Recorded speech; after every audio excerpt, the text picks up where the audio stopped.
Ton 125 ton 150 ton नव्हे एक जागतिक विक्रम करता आला, तो म्हणजे 168 टन प्रति एकर एवढं जगातलं उच्चांकी निश्चितपणे करा की एकरी 100 टन 125 टन सहज निघतंय.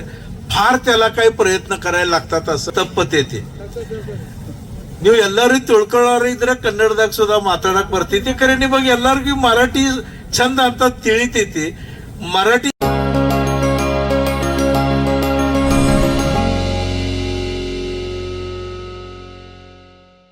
साठी आपण सगळेजण आतुर आहोत. ते म्हणजे एकरी 100 ते 125 टन ऊस उत्पादन घेण्याचा महामंत्र आणि मार्गदर्शन करण्यासाठी उपस्थित असणारे कृषी भूषण महाराष्ट्र शासनानं ज्यांना सन्मानित केले गेलं असे आपल्या प्रत्येकाचे आदर्श असणारे ऊस गुरु म्हणून ज्यांचा उल्लेख आताच उल्गे सरांनी या ठिकाणी केला असे संजीवजी माने साहेब, जोरदार टाळ्यांनी आपण त्यांना इथं पुन्हा एकदा सन्मानित करूयात, त्यांचं स्वागत करूयात.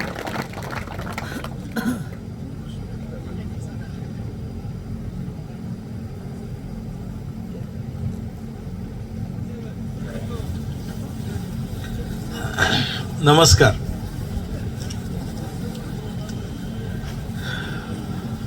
लोकमंगल शुगर्स यांच्या वतीनं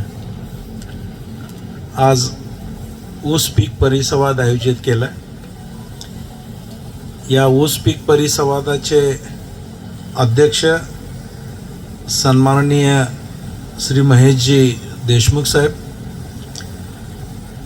या कारखान्याचे संचालक ज्यांनी मगाशी प्रास्ताविक केलं आणि सगळे उद्देश आपल्या समोर मांडले, ते आदरणीय श्री परागजी पाटील साहेब, ज्यांनी आता आपल्याला मार्गदर्शन केलं, ज्यांनी 100 टनापासून 135-36 टनापर्यंत मजल मारली अल्पावधीत आणि या परिसरामध्ये ऊसाला किती आपण चांगलं उत्पादन घेऊ शकतो हे दाखवून दिलं. ते आमचे मित्र श्रीयुत सोमनाथजी हुलगे साहेब, UPL कंपनीचे आमचे मित्र, ज्या या परिसरामध्ये आता जो एक प्रकल्प राबवला जाणार आहे त्याचे प्रमुख आदरणीय श्री अमोलजी आंधळे साहेब, शेती विभागाचे आदरणीय नलवडे साहेब, व्यासपीठावर उपस्थित सर्व सन्माननीय आणि आपण ऊस पिकाचं उत्पादन वाढीसाठी काय काय करावं लागतं हे ऐकण्यासाठी उत्सुक असणारे सर्व ज्येष्ठ श्रेष्ठ तज्ज्ञ शेतकरी बंधू आणि भगिनी, मित्र हो, एकरी 100 टन 125 टन ऊसाचं उत्पादन घेणे हा आजचा प्रमुख विषय. खरं सहज शक्य आहे, फार अवघड नाही. माझ्यासारखा सुटापुटातला शेतकरी जो बांधावर बसून शेती करतो, बांधावर उभं राहून म्हणा, जो प्रत्यक्षात शेतीत कधी जात नाही, मला जर एकरी 100 टन 125 टन 150 टन नव्हे एक जागतिक विक्रम करता आला, तो म्हणजे 168 टन प्रति एकर एवढं जगातलं उच्चांकी उत्पादन घेता आलं, मला जर हे शक्य होत असेल तर आपल्यासारखे तज्ज्ञ ज्येष्ठ शेतकऱ्यांना हे 100 टन काढणं खरंच अवघड नाही. आणि आपल्या परिसरामध्ये बरेचसे शेतकरी असे आहेत की ज्यांनी 80 टन 100 टन 125 टनापर्यंत देखील उत्पादन घेतलेलं आहे, ज्यांची माझ्याशी संपर्कातील शेतकरी आहेत देखील. पहिल्यांदा एक मनामध्ये निश्चितपणे करा की एकरी 100 टन 125 टन सहज निघतंय. फार त्याला काही प्रयत्न करायला लागतात असं नाही, किंवा फार काहीतरी मोठा बदल करायला लागतो असं नाही. हे पहिल्यांदा तेवढं लक्षात घ्या, म्हणजे पुढचं बोलणं थोडंसं सोपं होतंय. आदरणीय चेअरमन साहेब म्हणाले, दादा कन्नड येतं का तुम्हाला? मी म्हटलं थोडं थोडं येते, जास्त येत नाही. इथं बरेचसे शेतकरी असे आहेत म्हणाले की ज्यांना कन्नड ऐकायचं आहे. ನನಗೆ ಸ್ವಲ್ಪ ಬರ್ತೈತಿ, ಭಾರ ಬರಂಗಿಲ್ಲ. ಖರೆ ಕನ್ನಡದಾಗ ಹೋಗಿ ಬಹಳಷ್ಟು ಠಿಕಾನ್ದಾಗ ನಾನು ಲೆಕ್ಚರ್ನು ಕೊಡ್ತೇನೆ. ಖರೆ ಮಾತಾಡೋ ಟೈಮ್ದಾಗ ಸ್ವಲ್ಪ ತಪ್ಪತೈತಿ. ನೀವು ಎಲ್ಲರೂ ತಿಳ್ಕೊಳ್ಳೋರು ಇದ್ರೆ ಕನ್ನಡದಾಗ ಸುಧಾ ಮಾತಾಡಕ್ ಬರ್ತೈತಿ. ಖರೆ ನಿಮಗೆ ಎಲ್ಲರಿಗೂ ಮರಾಠಿ ಚಂದ ಅಂತ ತಿಳಿತೈತಿ. ಮರಾಠಿದಾಗ ಮಾತಾಡಕ್ ನಂಗೆ ಸ್ವಲ್ಪ ಬಹಳಷ್ಟು ಚಂದ ಬರ್ತೈತಿ. ಆ ಕಾರಣದಿಂದ ಮರಾಠಿದಾಗ ನಾ ಎಲ್ಲ ಮಾತಾಡ್ತೀನಿ. ಯಾರಿಗೆ ಕನ್ನಡ ಬೇಕಾಗಿದ್ರೆ ನಂತರ ಕೂತು ಎಲ್ಲ ಕನ್ನಡದಾಗ ಸುತ್ತ ಮತ್ತೊಮ್ಮೆ ಒಂದು ಲೆಕ್ಚರ್ ಮಾಡೋಣ, ಆವಾಗ ಕನ್ನಡದಾಗ ಎಲ್ಲ ಮಾತಾಡೋಣ. ಈಗೆಲ್ಲ ಮರಾಠಿದಾಗ ಮಾತಾಡ್ತೇನೆ. मराठीमध्ये बोलणं जरा जास्त सोपं आहे माझ्या दृष्टीने. कन्नड पण येतं पण मोडकं तोडकं येतं. मी 1988 साली ऊसाची शेती करायला सुरुवात केली. पहिले 2-3 वर्ष ऊसाचं उत्पादन माझ्या शेतीमध्ये एका एकराला 20 टन 22 टन एवढं उत्पादन लागणीपासून मिळायचं. आणि खोडव्याचं अतिशय चांगलं उत्पादन म्हणजे खोडव्यापासून 10 टन आणि 12 टन असं उत्पादन, अशी माझी पहिली सुरुवात होती. मित्र हो, 2-3 वर्ष गेल्यावर लक्षात आले की अरे एवढं कमी पैसे मिळून कसं चालणार, एवढं कमी उत्पादन घेऊन कसं चालेल. विचार केला कुठल्या तरी तज्ज्ञांचं मार्गदर्शन घेऊन शेती करावी. त्या काळातले एक प्रसिद्ध शेतकरी, तज्ज्ञ शेतकरी, इथं बसलेल्या सगळ्या ज्येष्ठ शेतकऱ्यांना नक्की त्यांचं नाव माहिती असणार आहे. कैलासवासी कृषीभूषण बाबूरावजी फाळके, त्या काळातले तज्ज्ञ शेतकरी आमच्या गावापासून जवळ होते. त्यांच्याकडे गेलो आणि त्यांच्याकडे जाऊन ऊस पिकाचं उत्पादन कसं वाढवता येईल याचं मार्गदर्शन घ्यायला सुरुवात केली. माझे पहिले गुरु कैलासवासी बाबूरावजी फाळके, त्यांना गुरु मानलं. 1-1.5 वर्ष त्यांच्याकडे जात राहिलो आणि त्यांच्याकडून माहिती घेऊन ऊसामध्ये थोडे थोडे बदल करायला सुरुवात केली. आणि त्यांच्या मार्गदर्शनाखाली 2 वर्षामध्ये एका एकरामध्ये 45 टनाचं उच्चांकी उत्पादन माझ्या आयुष्यातलं त्या काळात मिळालं. 1992-93 साली अशी माझी सुरुवात. 92-93ला एक गोष्ट लक्षात आली की तज्ज्ञांचं मार्गदर्शन घेतलं की उत्पादन वाढतंय. बाबूरावजींचं मार्गदर्शन घेतलं, 22 टनावरनं 45 टनावर गेलो, दुप्पट उत्पादन झालं. मग मनात असाच विचार आला की अजून अशा ठिकाणी जाऊन मार्गदर्शन घेऊया की जिथं शास्त्रोक्त पद्धतीने ऊसाची शेती केली जाते. मध्यवर्ती ऊस संशोधन केंद्र पाडेगाव, जिल्हा सातारा, नवनवीन व्हरायटी आपल्यासाठी तिथे निर्माण केल्या जातात. अधिक ऊसाचं उत्पादन घेण्यासाठीचे विविध प्रयोग तिथे केले जातात. 1993-94ला तिथे गेलो आणि तिथल्या तज्ज्ञांशी चर्चा करून भरपूर माहिती घ्यायला सुरुवात केली.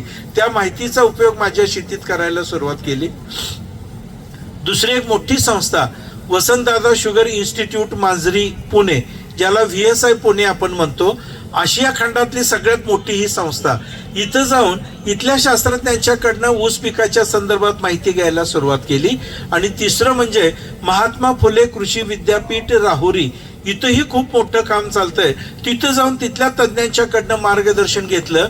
या सगळ्यांच्याकडनं मार्गदर्शन घेऊन हे सगळं एकत्रित केलं आणि यातलं माझ्या शेतीमध्ये काय लागते ते माझ्या शेतीत वापरायला सुरुवात केली आणि जादूसारखं उत्पादनामध्ये बदल झाला. 22 टनावरनं 45 टनावरती 2 वर्षात पोहोचलो होतो. पण 1994 साली या सगळ्या शास्त्रज्ञांचं मार्गदर्शन घेऊन शेतीमध्ये प्रयोग केला. अत्यंत थोडे बदल केले आणि एका एकरामध्ये महाराष्ट्रातलं उच्चांकी उत्पादन मिळालं. एका एकरामध्ये 86 टन. 86 टन. त्यावेळेला 100 टन हा विषय सुद्धा कोणाला माहित नव्हताच. पण 86 टनाचं उत्पादन मिळालं. व्हरायटी होती तुमची आमची त्या काळातली आवडती व्हरायटी 80-11 नावाची व्हरायटी. सगळ्यात उत्तम व्हरायटी. माहिती आहे, दादांनी लगेच हात वरती केला. या व्हरायटीची लागण केली. थोडा बदल केला म्हणजे काय 2च मिनिटात सांगणार आहे. मुद्दाम आपण 100 टनाच्या जवळपास जायचं आहे. किंवा आताच्या या कठीण परिस्थितीमध्ये ज्या वेळेला पाऊस नाही, पाणी कमी पडतंय, धरण किती भरलंय अजून अंदाज नाही, भरेल किती अंदाज नाही, पाणी किती मिळणार आहे अंदाज नाही, ऊसाचं क्षेत्र किती लावायचं याचा अंदाज करणं कठीण आहे. अशा वेळेला UPL ची मदत तर आहेच आहे, पण अजून काय काय त्याच्यामध्ये बदल करता येईल याची सुरुवात त्या काळी माझ्या झाली. 2.5 फूट रुंदीची सरी. तुमची आमची पूर्वी सगळ्यांच्या 2.5 फुटाच्या सऱ्या. थोडासा बदल करायला सांगितला शास्त्रज्ञांनी आणि 3.25 फूट रुंदीची सरी काढायला सांगितली. 2.5 फुटावरनं 3.25 फुटावर जायचं म्हणजे गाव सगळं असायला लागलं. काय करतोय याला, काय कळतंय म्हटले. सुटापुटातलाही शेतकरी कोणतरी सांगते शास्त्रज्ञांनी करतोय. अशीच परिस्थिती त्या काळात होती. धाडसाने केलं 3.25 फुटाची सरी. 3 डोळ्याचं आपण टिपर पूर्वी करायचो आणि लावायचो कसं, शास्त्रज्ञ सांगायची टक्कर लावा, तुम्ही आम्ही 2-2 टिपरे एकत्र करून लावत होतो. अगदी बरोबर आहे. माझी लागण तशी. शास्त्रज्ञांनी सांगितले सगळं सोडा, टक्कर पण सोडा आणि 1 डोळ्याचं टिपर करा आणि 1.5 फुटावर लावा. धाडस होईना तरी पण प्रयोग म्हणून केला. 3 डोळ्याच्या ऐवजी 1 डोळ्याचं टिपर केलं. 1.5 फुटावर लावायचं ठरवलं. गड्यानं म्हटलं, ए बाळांनो 1.5 फुटावर ऊस लावायचा बरं का. तो हसायला लागला. म्हटलं काहीतरी त्या मालक डोक्यात येड घेतलंयसा. म्हटले 1.5 फुटावर ऊस लावून जमतंय होय कधी? मी काय लावणार नाही म्हटलं, कुठंतरी 5-7 इंचावर लावतो. म्हटलं काहीतरी करा पण लावा. एक डोळ्याचे टिपरं करून लावताना मी जरा बाजूला झाल्यावर त्याने आणि टक्कर पद्धतीनेच लागेल. पण मित्र हो, 80-11 व्हरायटी बाकीच्या सगळ्या गोष्टी शास्त्रज्ञांनी सांगितल्याप्रमाणे केल्या आणि 86 टनाचं उच्चांकी उत्पादन मिळालं. बदल काय तर 2.5 फुटावरनं 3.25 फुटाची सरी, एक डोळ्याचं टिपर आणि बाकीच्या थोड्याफार बदल केलेल्या गोष्टी. थोडा बदल केला की उत्पादन वाढते. माझे एक सहकारी मित्र माझ्यापेक्षा वयाने मोठे, मी मुद्दाम जरा निवांत बोलणार आहे बरं का, अंगठे बहादूर शेतकरी, विलास कारभारी नाव. एक दिवशी संध्याकाळी गप्पा मारत बसलो. दादा म्हटले 86 टन ऊस काढला, लय बरं झालं म्हटलं, एक आपल्या भागात उदाहरण झालं. पण अजून मला असं वाटतंय अजून जरा जोर केला असता, गावंढळ भाषेमध्ये वेगळा शब्द आहे, अजून जरा न्याट केलं असतं, न्याट म्हणतात ना, जरा जोर केला असता आणि 14 टन उत्पादन जर वाढलं असतं तर 86 अधिक 14 म्हणजे 100 टन ऊस निघाला असता. हा विषय डोक्यात बसला आणि खरंच आहे म्हटलं, आपण अजून जरा प्रयत्न केला, 14 टन उत्पादन वाढलं तर 100 टन ऊस निघेल. त्या दृष्टीने मनात विचार सुरू झाला आणि मग परत मध्यवर्ती ऊस संशोधन केंद्र पाडेगाव, VSI मांजरी, महात्मा फुले कृषी विद्यापीठ राहुरी इथं जाऊन बसायला लागलो. शास्त्रज्ञांच्या पुढे एकच विषय मांडायचा, सर 86 टन उत्पादन आता मिळालंय, सोपं आहे, मला अजून 14 टन उत्पादन वाढवायचं आहे. रासायनिक खताच्या मात्रा तेवढ्या लिहून द्या जेणेकरून माझं उत्पादन 100 टन निघेल. माझ्या डोक्यात एकच फीड झालं होतं, रासायनिक खतं भरपूर वापरली, वेगवेगळी वापरली की 100 टन ऊस नक्की निघणार. सगळ्या शास्त्रज्ञांनी बसून घ्यायचं आणि मला सांगायचं, दादा रासायनिक खताचे मात्रा लिहून देणारच आहे तुम्हाला, 100 टन ऊस काढूया, कारण तुम्ही 86 टनाचा यशस्वी प्रयोग करून दाखवलाय, 100 टन करूयात. पण 86 टन उत्पादन काढत असताना ज्या राहून गेलेल्या काही गोष्टी आहेत, ज्या तुम्हाला माहित नाहीत, ते 4-5 मुद्दे तुम्हाला सांगणार आहे, ते तेवढे समजावून घ्या आणि मग रासायनिक खताच्या मात्रा लिहून घ्या. 86 टन ऊस निघाल्यामुळं आणि सगळ्यात पहिलं माझं उत्पादन तसं आल्यामुळं मी हवेतच होतो, आबाळाला हात टेकल्यासारखं झालं होतं. मी सगळ्यांना म्हणणार, सर काय सांगू नका, ऊसातलं सगळं मला कळतंय, मी 86 टन उत्पादन घेणारा शेतकरी आहे, कशाला काय सांगता, मला फक्त रासायनिक खतं लिहून द्या. सगळ्या शास्त्रज्ञांनी एक आग्रह केला, तुम्हाला रासायनिक खताच्या मात्रा लिहून पाहिजेत ना 100 टनासाठी, आम्ही काय सांगतो ते अगोदर समजावून घेतलं तर लिहून देतो. माझा नाईलाज झाला, बसून ऐकून घेतलं आणि ते ऐकल्यावर लक्षात आलं ऊसातली काडीची अक्कल आपल्याला नाही. खरंच काहीच माहित नव्हतं, एवढं वेगळं सगळं सूत्र आहे. त्यांनी ते समजावून सांगितलं, समजेल अशा भाषेत सांगितलं, 5 फक्त मुद्दे सांगितले आणि त्या 5 मुद्द्यांवरती 1997 साली 1996 साली नुकतीच रिलीज झालेली व्हरायटी, ज्याला मी महाराजा व्हरायटी म्हणतो, CO 86-032 नीरा, हे त्याचं टोपण नाव, कोईमतूर 86-032 नीरा, ही 96 साली व्हरायटी रिलीज झाली. 25 वर्ष आज पूर्ण झाली. ती आज सगळ्या अजून 7-8 राज्यांमध्ये राज्य करते. अशी ही अतिउत्कृष्ट व्हरायटी, त्याची लागण केली, एक डोळा पद्धतीने लागण होती, 5 एकरावरती ऊसाची लागण. आणि सगळ्यात महत्वाचं म्हणजे जैन इरिगेशनचं ठिबक सिंचन त्याला अगोदर जोडलं आणि मग सगळं शास्त्रज्ञ सांगतील तसं आणि त्यांच्याच देखरेखीखाली तो प्लॉट सुरू झाला. ऊस तुटून गेला त्यावेळेला एका एकरामध्ये 98.5 टनाचं त्या काळातलं उच्चांकी उत्पादन मिळालं. 1.5 टन कमी पडलं 100 टनाला, 1.5 टन कमी म्हणजे काही विशेष नाही, 100 टन ऊस निघाला. तो ऊस बघायला प्रचंड लांब लांबचे शेतकरी आले, कारण त्याची चर्चा अशी सुरू झाली, आणि एक तो शेतकरी कोण 100 टनासाठी 5 एकर लागण केली आहे, खुळा असालाय, पण जाऊन बघून तर येऊ कसं असतंय ते 100 टनाचं. खूप जण आले बघायचे ऊस, मोठा ऊस असताना बघायचे, आणि जरा बरा आलाय बरं का, 100 टन काही निघणार नाही पण 70-80 टन तरी निघेल, असं काही ना काहीतरी सांगून जायचे. पण गेल्यानंतर गावात गेल्यावर चर्चा करायची, आलं ऊस खरंच चांगला आहे बरं का, काहीतरी नक्की निघणार. अशा आशयाने खूप लांब लांबचे शेतकरी आले, ऊस बघायला लागले, आम्हालाही प्रोत्साहन आलं. आणि एवढे शेतकरी बघायला येतात म्हणजे एक नैतिक जबाबदारी आली. पहिल्या वर्षीचं पीक निघाल्यानंतर खोडवं चांगलं आलं पाहिजे म्हणून आणखी जोमाने प्रयत्न केला आणि त्याच लागणीच्या खोडव्याचं उत्पादन 72 टन निघालं. लागण 98.5 टन, खोडवं 72 टन. बांधावर बसून उभं राहून करणारा शेतकरी सहज शक्य झालं. आणि तिथून पुढं शेतकऱ्यांचा ओघ सारखा वाढला, बघायला यायला लागले. म्हणून नैतिक जबाबदारीने दरवर्षी एक तरी प्लॉट किमान 100 टनाचा करायचा हे ठरवून चर्चा सुरू झाली. याला खूप शास्त्रज्ञांनी मार्गदर्शन करायला सुरुवात केली. कारण शास्त्रज्ञांच्या लक्षात आलं आपण जे संशोधन करतो त्याचा उपयोग हे तंतोतंत करतात आणि त्याचे रिझल्ट मिळायला लागलेत. म्हणून नवनवीन तंत्रज्ञान शास्त्रज्ञ आणखीन शिकवायला लागले. मग 102 टन, 104 टन, 107 टन असं नवनवीन उच्चांक करता आले.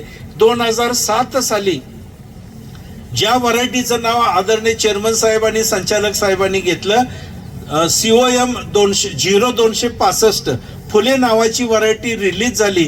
आणि ते रिलीज करणारे शास्त्रज्ञ कैलासवासी डॉक्टर RC पाटील आणि आता रिटायर झालेले शास्त्रज्ञ डॉक्टर SM पवार या दोघांनी ती व्हरायटी काढलेली उत्कृष्ट व्हरायटी म्हणून आली.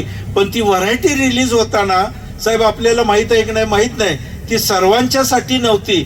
ज्या ठिकाणी पाणी साचतंय, ज्या ठिकाणी क्षारयुक्त जमीन आहे, क्षार पडीकडे जमीन निघाली आहे, याच्यासाठी ती व्हरायटी त्या मध्यवर्ती ऊस संशोधन केंद्र पाडेगाव यांनी रिलीज केली.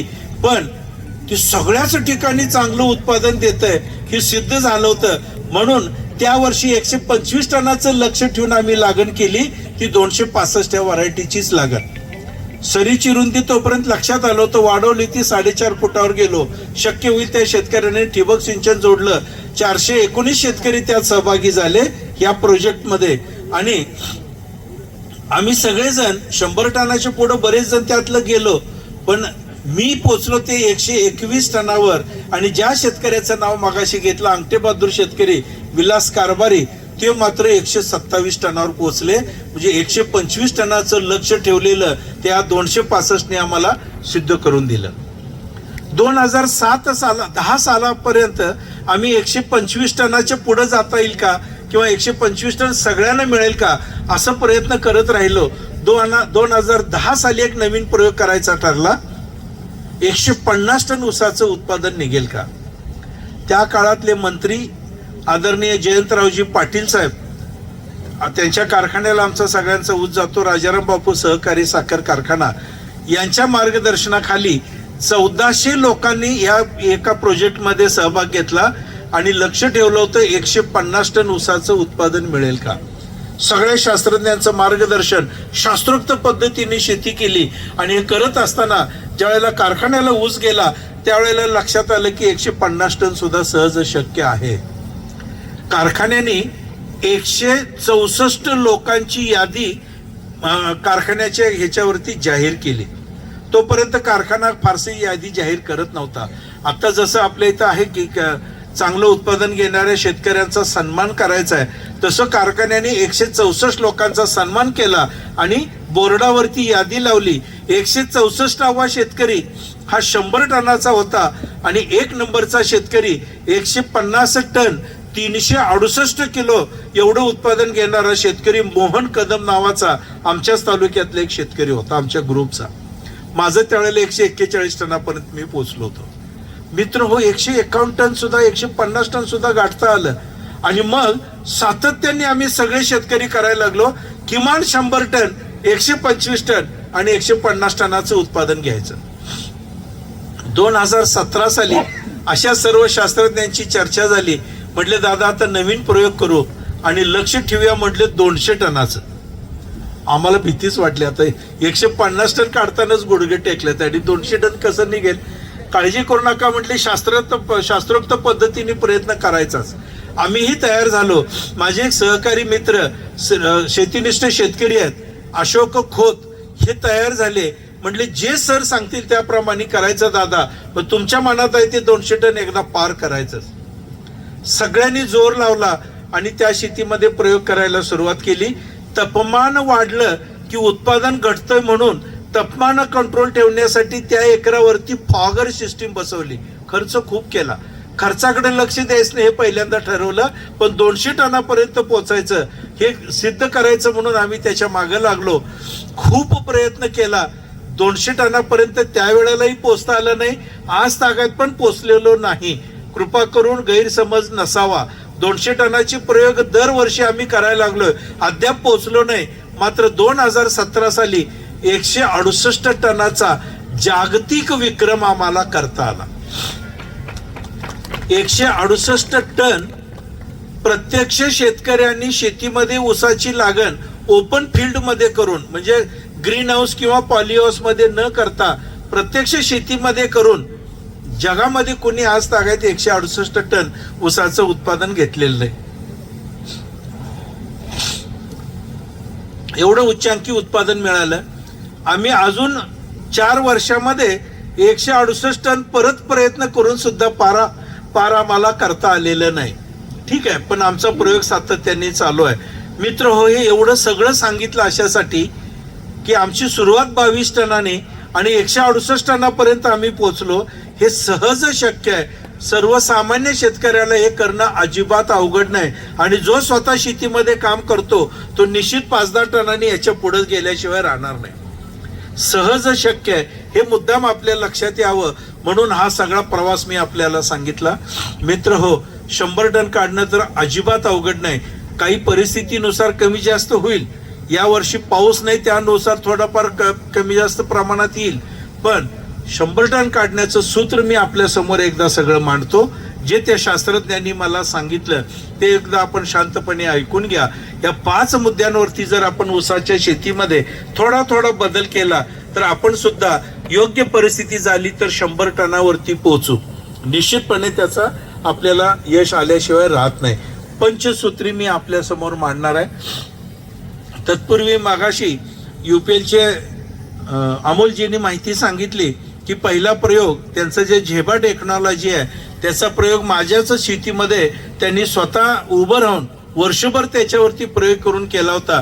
एका बाजूला झेबा तंत्रज्ञान वापरलेलं आणि त्याच प्लॉटमध्ये अर्ध्या भागामध्ये झेबा न वापरता आमचं रेग्युलर तंत्रज्ञान अशा पद्धतीने प्रयोग केला होता. झेबा तंत्रज्ञान नेहमीच्या पेक्षा सरस त्यावेळेला ठरला. खरं तर ते माहिती सगळं सांगायला पाहिजे होती त्यांनी. प्रोजेक्टच आपल्याकडे ते राबवणार आहेत. वेळ कमी पडत असावा म्हणून ते जास्त बोलले नाहीत. निश्चितपणे त्याचा फायदा आम्हाला झाला. एक, जगणाऱ्या ऊसाची संख्या चांगली मिळाली नेहमीपेक्षा.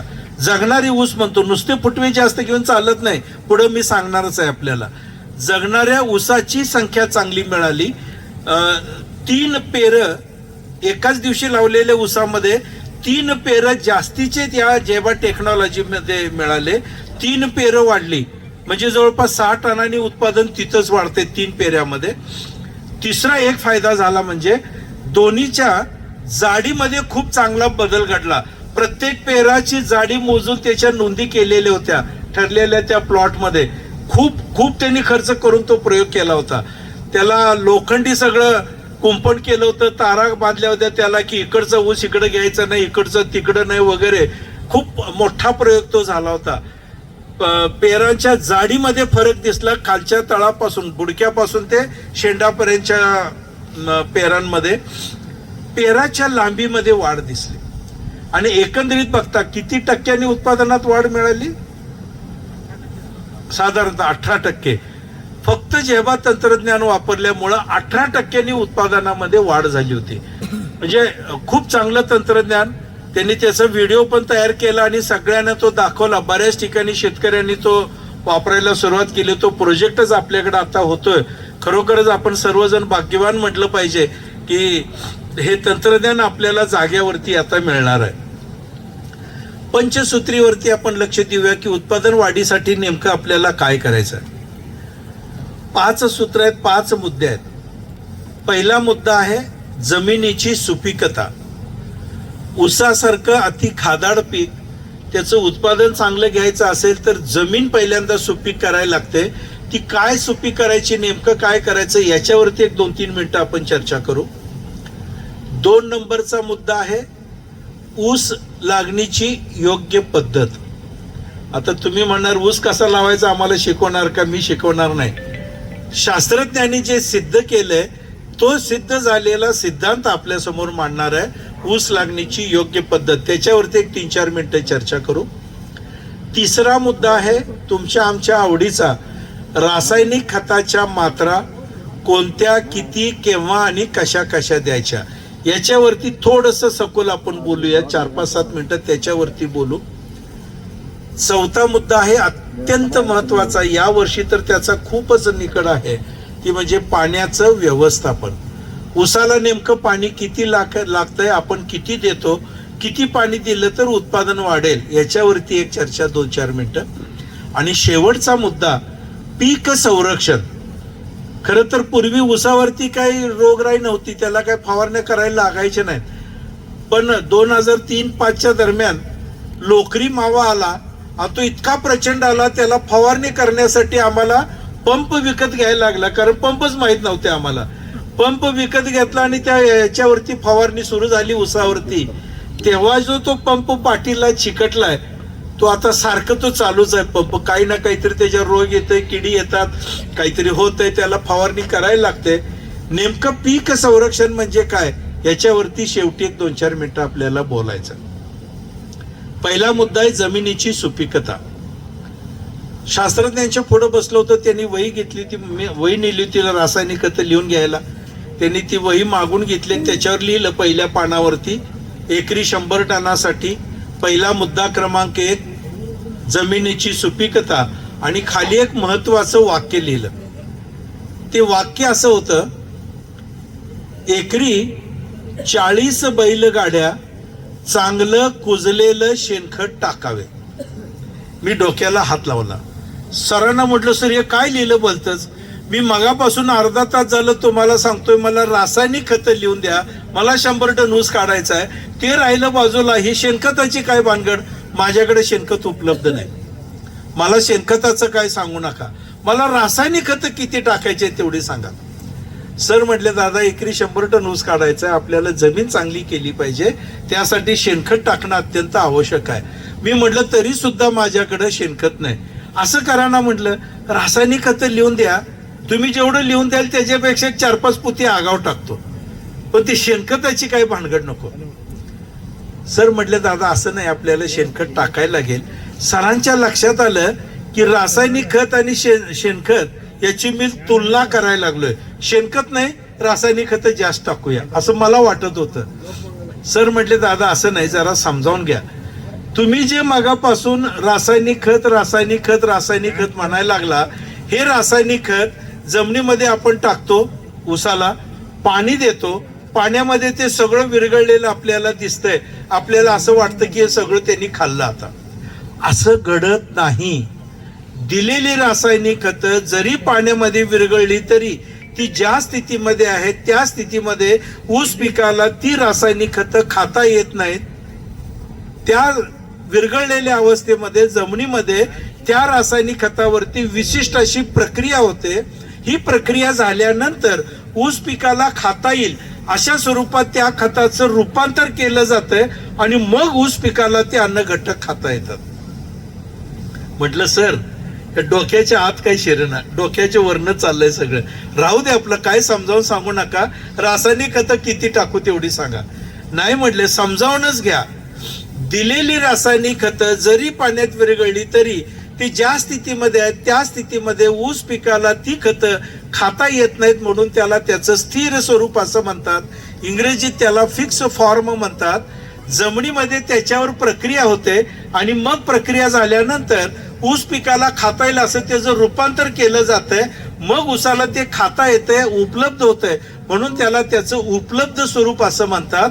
इंग्रजीत त्याला अवेलेबल फॉर्म म्हणतात. म्हटलं, सर तरी सुद्धा डोक्यात काही शिरणा झाले, राहू दे म्हटलं, रासायनिक खतं किती टाकायची तेवढी सांगा. नाही म्हटले, एवढं तरी लक्षात ठेवा, टाकलेली खतं जरी पाण्यात विरघळली तरी त्याला खाता येत नाहीत, प्रक्रिया झाल्यावर त्याला खाता येतात. म्हटलं म्हणजे काय सांगतो. म्हटलं, एक उदाहरण दिलं, फार सुंदर उदाहरण दिलं सरांनी, आपल्या पण ते लगेच लक्षात येईल. मला सरांनी विचारलं, दादा भाकरी खाता का चपाती? मी एकदम हसलो.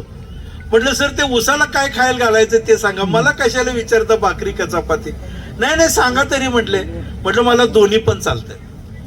मला म्हटली एक सांगा, भाकरीसाठी काय काय असायला लागतंय, करायला लागतंय. म्हटलं सर सोपं आहे, ज्वारी आणायची, त्याचं पीठ करायचं, त्यात पाणी घालून मळायचं, थापायची, गरम तव्यावर भाजली की भाकरी तयार होते, सोपं आहे म्हटलं. अगदी बरोबर आहे म्हटले. आपण खाण्यासाठी घरी ज्वारी आणून ठेवतो, खाण्यासाठी गहू आणून ठेवतो, खाण्यासाठी तांदूळ आणून ठेवतो. तुम्ही रानात गेलाय, सकाळपासून काम केले, दुपारी 11-12 वाजले, भूक लागले, घराकडे आलात, घरात आत येऊन स्वयंपाकघराकडे बघितलं, अजून तिथं काय हालचाल दिसत नाही, स्वयंपाक तयार नाही. तुम्ही जिथं बाहेर खोलीत आहे तिथं एक ज्वारीचं पोती 2-4 आहेत, गव्हाचं एक पोत आहे, तांदळाचं एक पोत आहे. ज्वारी, गहू, तांदूळ आपण खाण्यासाठी घरी आणलेत. खाण्यासाठीची गोष्ट समोर आहे. तुम्हाला भूक लागली आहे, ज्वारीच्या पोत्याचं तोंड उघडून मुठभर ज्वारी खाता का हो? म्हटलं सर असं कसं खाता येईल? बरं म्हटले गहू तरी खाता का जरा? म्हटलं नाही सर असं खाता येत नाही. बरं म्हटले तांदूळ? म्हटलं सर असं खाताच येत नाही. म्हटले का हो खात नाही? खाण्यासाठी ज्वारी घरी आणली, का खात नाही? खाण्यासाठी गहू घरी आणलाय, का खात नाही? खाण्यासाठी तांदूळ घरी आणलाय, का खात नाही? म्हटलं सर असं खाता येत नाही, अशा गोष्टी खायच्या नसतात, त्याचं रूपांतर करून खाण्यायोग्य झाल्यावर खाता येते. यालाच म्हणायचं टेक्नॉलॉजी. ज्वारी खाण्याची गोष्ट आहे, पण आहे त्या स्वरूपात खाता येत नाही, म्हणून त्याला त्याचं स्थिर स्वरूप म्हणायचं. आपल्या घरी त्याच्यावर प्रक्रिया केली जाते. आई असेल, बहीण असेल, मंडळी असेल, एखादा आचारी असेल, स्वयंपाकी असेल, ज्वारीची भाकरी तो तयार केला की ती आपल्याला खाता येते. ज्वारी स्थिर स्वरूप आहे, भाकरी उपलब्ध स्वरूप आहे. गहू स्थिर स्वरूप आहे, चपाती पोळी उपलब्ध स्वरूप आहे. तांदूळ स्थिर स्वरूप आहे, तयार खायचा भात उपलब्ध स्वरूप आहे. या दोन्हीच्या मध्ये कोणीतरी काम करतं, तो घटक अत्यंत महत्वाचा. जमिनीमध्ये टाकलेली रासायनिक खतं ऊस पिकाच्या दृष्टीने ज्वारीसारखी, गव्हासारखी, तांदळासारखी पडून राहतात. तिथं सुद्धा एक आचारी लागतो की जो ऊस पिकाला खाता येईल असं त्याचं रूपांतर करायला लागतंय, भाकरीसारखं, चपातीसारखं, भातासारखं, मग ऊस पिकाला ते खाता येते. मी म्हटलं सर जरा जरा डोक्यात शिरायला लागलंय, पण मला सांगा घरी कोणीतरी स्वयंपाकाचं काम करतंय, आई असते, बहीण असते, मंडळी असेल, कोणी आचारी असतो, त्या जमिनीत कोण काम करतंय? म्हटलं तिथं आचारी कुठला घालायचा? सर म्हटले हा आता जरा डोक्यात तुमचं शिरायला लागलंय. टाकलेली खतं उसाला खायची असतील तर जमिनीमध्ये सुद्धा एक आचारी पाहिजे, जो दिलेली खतं उसाला खाण्यायोग्य करून देईल. त्या आचार्याचं नाव जीवाणू असं त्यांनी सांगितलं, बॅक्टेरिया असं त्यांनी सांगितलं. 1994 साली ही चर्चा चालली होती. जीवाणू हा शब्दच आम्हाला माहित नव्हता. आता इथं बसलेल्या प्रत्येक शेतकऱ्याला जीवाणू म्हणजे काय माहिती आहे, किती प्रकारचे जीवाणू आहेत हे माहिती आहे, केव्हा टाकायचं, कसं टाकायचं माहिती आहे. टाकलेली रासायनिक खतं जीवाणू ऊस पिकाला खाता येईल असं करून द्यायचं काम करतात. युरिया टाकला, नत्र आहे, नत्रासाठी अझोटोबॅक्टर नावाचं जीवाणू काम करतो. फॉस्फरस टाकलाय, फॉस्फरससाठी फॉस्फरस सोल्युबलायझिंग बॅक्टेरिया काम करतो. पोटॅशसाठी एक वेगळा जीवाणू काम करतो, झिंकसाठी वेगळा, काय गंधकासाठी वेगळा, अशा वेगवेगळ्या अन्न घटकासाठी वेगवेगळे जीवाणू काम करतात आणि ऊस पिकाला ते खाण्यायोग्य करून द्यायचं काम करतात. आपल्या जमिनीमध्ये हे जीवाणू बहुसंख्याने असायला पाहिजेत आणि कार्यक्षम असायला पाहिजेत. वारंवार वापरलेल्या रासायनिक खतामुळं या जीवाणूंची संख्या आपल्या जमिनीमध्ये कमी कमी होत जाते. ही संख्या वाढवण्यासाठी याच जमिनीतले जीवाणू प्रयोगशाळेत शास्त्रज्ञ वेगळे वेगळे करतात. त्यांना खायला प्यायला घालून त्यांची संख्या प्रचंड वाढवली जाते आणि बाटलीमध्ये हेच जीवाणू भरून आपल्याला देतात. हे जीवाणू आपल्याला जमिनीमध्ये वर्षातनं किमान 2 वेळेला वापरले पाहिजेत. प्रत्येकी 1-1 लिटर हे जीवाणू 2 वेळेला वापरा. जमिनीमध्ये जीवाणूंची संख्या प्रचंड वाढेल, म्हणजे आचार्याची संख्या प्रचंड वाढेल. दिलेली खतं ऊस पिकाला मोठ्या प्रमाणात ते तयार करून देतील तर ऊसाचं उत्पादन वाढेल. म्हणजे नुसती खतं टाकून चालणार नाहीत, तर ते जीवाणू असणं अत्यंत गरजेचं आहे. मी म्हटलं आणून सोडूया जीवाणू, कुठं मिळतात सांगा, आणून सोडतो. मग त्याला शेणखत कशाला पाहिजे? सर म्हटले जीवाणू सोडल्यानंतर ते ज्या वेळेला काम करायला लागतात, कार्यक्षम होतात, त्यांची संख्या वाढवायला लागते, अशा वेळेला त्यांच्या स्वतःच्या पोषणासाठी, स्वतःसाठी त्यांना खायला जे लागतंय ते आपल्या जमिनीमध्ये असणं अत्यंत आवश्यक आहे. म्हणजे जीवाणू चांगलं काम करतील, ऊसाला भरपूर तयार करून देतील अन्न, ऊसाला भरपूर खायला मिळालं तर उत्पादन वाढेल. म्हटलं त्यांना काय खायला लागतंय? आणि ते म्हटले त्यांना खायला लागतंय तो सेंद्रिय कर्ब लागतो खायला. इंग्रजीत त्याला ऑर्गॅनिक कार्बन म्हणतात. जमिनीमध्ये सेंद्रिय कर्ब वाढवा. तुमच्या आमच्या जमिनीत सेंद्रिय कर्ब फार कमी आहे, 0.5% पर्यंत सेंद्रिय कर्ब आहे. तो वाढवत वाढवत नेऊन 1% झाला की जीवाणू भरपूर वाढतात, काम करतात, ऊसाला भरपूर खायला मिळते, उत्पादन 100 टनाच्या पुढे जाते. म्हणजे सेंद्रिय कर्ब वाढला पाहिजे. म्हटलं तो कशातनं मिळतो? तोच मिळतो म्हटले शेणखतातनं. म्हणून शेणखत टाकायला सांगितलं. एकरी 40 बैलगाड्या शेणखत टाकायचा. औरण साली तुम्ही आम्ही शेणखत बैलगाडीनं मोजत होतो. ट्रॉली, ट्रॅक्टर, ट्रक असं काही नव्हतं तेव्हा. म्हटले 40 बैलगाड्या शेणखत टाका म्हणजे हे सगळं साध्य होतंय. माझ्याकडे शेणखत नसल्यामुळे मी हळूच म्हणालो, सर समजलं, शेणखत टाकला की सेंद्रिय कर्ब वाढेल, जीवाणू वाढतील, दिलेले खत ऊसाला भरपूर तयार करून देतील, ऊसाला खायला भरपूर मिळेल, उत्पादन वाढेल. पण माझ्याकडे शेणखत नाही, रासायनिक खत आहे. शेणखताला काय पर्याय असला तर सांगा. सांगतो म्हणाले. शेणखताला एक 4-5-6 पर्याय आहेत. असं म्हटल्यावर बरं वाटलं आणि मी पण लिहून घ्यायला सुरुवात केली. म्हटलं सांगा साहेब पर्याय. शेणखताला सर्वात उत्तम पर्याय असं सरांनी सांगितलं. मी वहीत लिहिलं, शेणखताला सर्वात उत्तम पर्याय. म्हटलं कोणता सर? सर म्हणाले शेणखताला सर्वात उत्तम पर्याय फक्त शेणखत असं सांगितलं. मोठ्याने असलो आणि कोपरापासून नमस्कार केला. लक्षात आलं म्हटलं माझ्या शेणखताला पर्याय नाही, माझ्याकडे शेणखत नाही, तरी पण जातो परत, काय मिळतंय का बघतो, गोळा करून आणतो. सर म्हटले दादा शेणखत म्हटलं की लगेच उठून जाऊ नका, बसा. शेणखताला अजून इतर पर्याय आहेत ते पण सांगतो, पण कमी जास्त प्रमाणातले आहेत. शेणखता एवढं चांगलं कुठलंच नाही. शेणखताला पर्याय फक्त शेणखत. शेणखत नसेलच किंवा कमी असेल तर एका एकरामध्ये गांडूळ खत 4 ते 5 टन वापरा, ते सुद्धा बऱ्यापैकी काम करतं. किंवा अखाद्य पेंडींचा वापर करा. करंजी पेंड, एरंडी पेंड, लिंबोळी पेंड, जी कडू पेंड असते, जी जनावरांना सुद्धा आपण खायला देत नाही, अशा पेंडींचा वापर एक 500-600 किलो करा. निश्चितपणे जमीन चांगली तयार होते. किंवा पोल्ट्री खताचा वापर करा. अंड्याची पोल्ट्री जिथं असते तिथं 1 ते 1.5 टन पोल्ट्री खत एका एकरामध्ये वापरा. ब्रॉयलरची पोल्ट्री असेल तर 2 ते 3 टन त्याचं पोल्ट्री खत एका एकरामध्ये वापरा, ते सुद्धा चांगल्यापैकी काम करतंय. किंवा बकरी बसवणे किंवा मेंढ्या बसवणे म्हणतात, तिथं सगळे ज्येष्ठ शेतकरी आहेत, सगळ्यांना माहिती आहे. बकरी बसवाय काय म्हणतो आपण? कुरी खुणसोद. तर कुरी खुणसोद याला किती बेस्ट, सगळ्यात बेस्ट कुरी बसवणे. योग्य संख्येने योग्य दिवसासाठी बकरी बसवा. उत्कृष्ट असं जमीन तयार होते, त्याच्या लेंड्या त्या जमिनीमध्ये पडतात आणि सगळ्यात महत्वाचं त्या मूत्र त्याचं जमिनीमध्ये पडतं. या दोन्हीचा फायदा ऊसाला चांगला होतो. 3 वर्षापर्यंत जमीन सुपीक राहते, 3 वर्ष उत्पादन चांगलं मिळतंय. कुरी खुणसोद हे सगळ्यात उत्तम आहे. कुरी बसवणे फार चांगलं. पण आता वेळ कुणाला आहे? ऊस तुटला की नांगरायचं की लगेच आणि टिपरं लावायचं, कुरी कुठनं बसवणार? पण ते सुद्धा करणं अतिशय चांगलं आहे. आणि एक पर्याय शेवटचा म्हणजे हिरवळीचं खत करा. ताग किंवा दहीच्या टाका. त्याला सुरुवातीला 1 पोतं DAP टाका, 1350 रुपये जादा खर्च करायचे. 25-30 दिवसांनी 1 पोतं युरिया टाकायचा, अजून 300 रुपये जादा खर्च करायचे. 1650-1700 रुपये जादा खर्च. बी टाकतानाच त्याच्याबरोबर 1 पोतं DAP, 30 दिवसांनी 1 पोतं युरिया टाका. नेहमी जेवढा ताक द्यायचा येतो त्याच्या 2.5-3 पटीने तो मोठा येतो. आमच्याकडे ताक द्यायच्या जवळपास ताक येतो 8 ते 10-12 फुटाचा, द्यायचा येतो 12 ते 15 फुटाचा. सोमनाथजीने सगळं करतात, त्यांनाही बघा किती फूट उंचीचा येतो. 15 फूट उंचीचा द्यायचा येतो. अंगठ्यासारखी त्याची जाडी होते. एवढा मोठा आलेला द्यायच्या जमिनीमध्ये गाडायचा, त्याचं खत तयार होतंय. एका एकरामध्ये 50 ते 60 बैलगाड्या.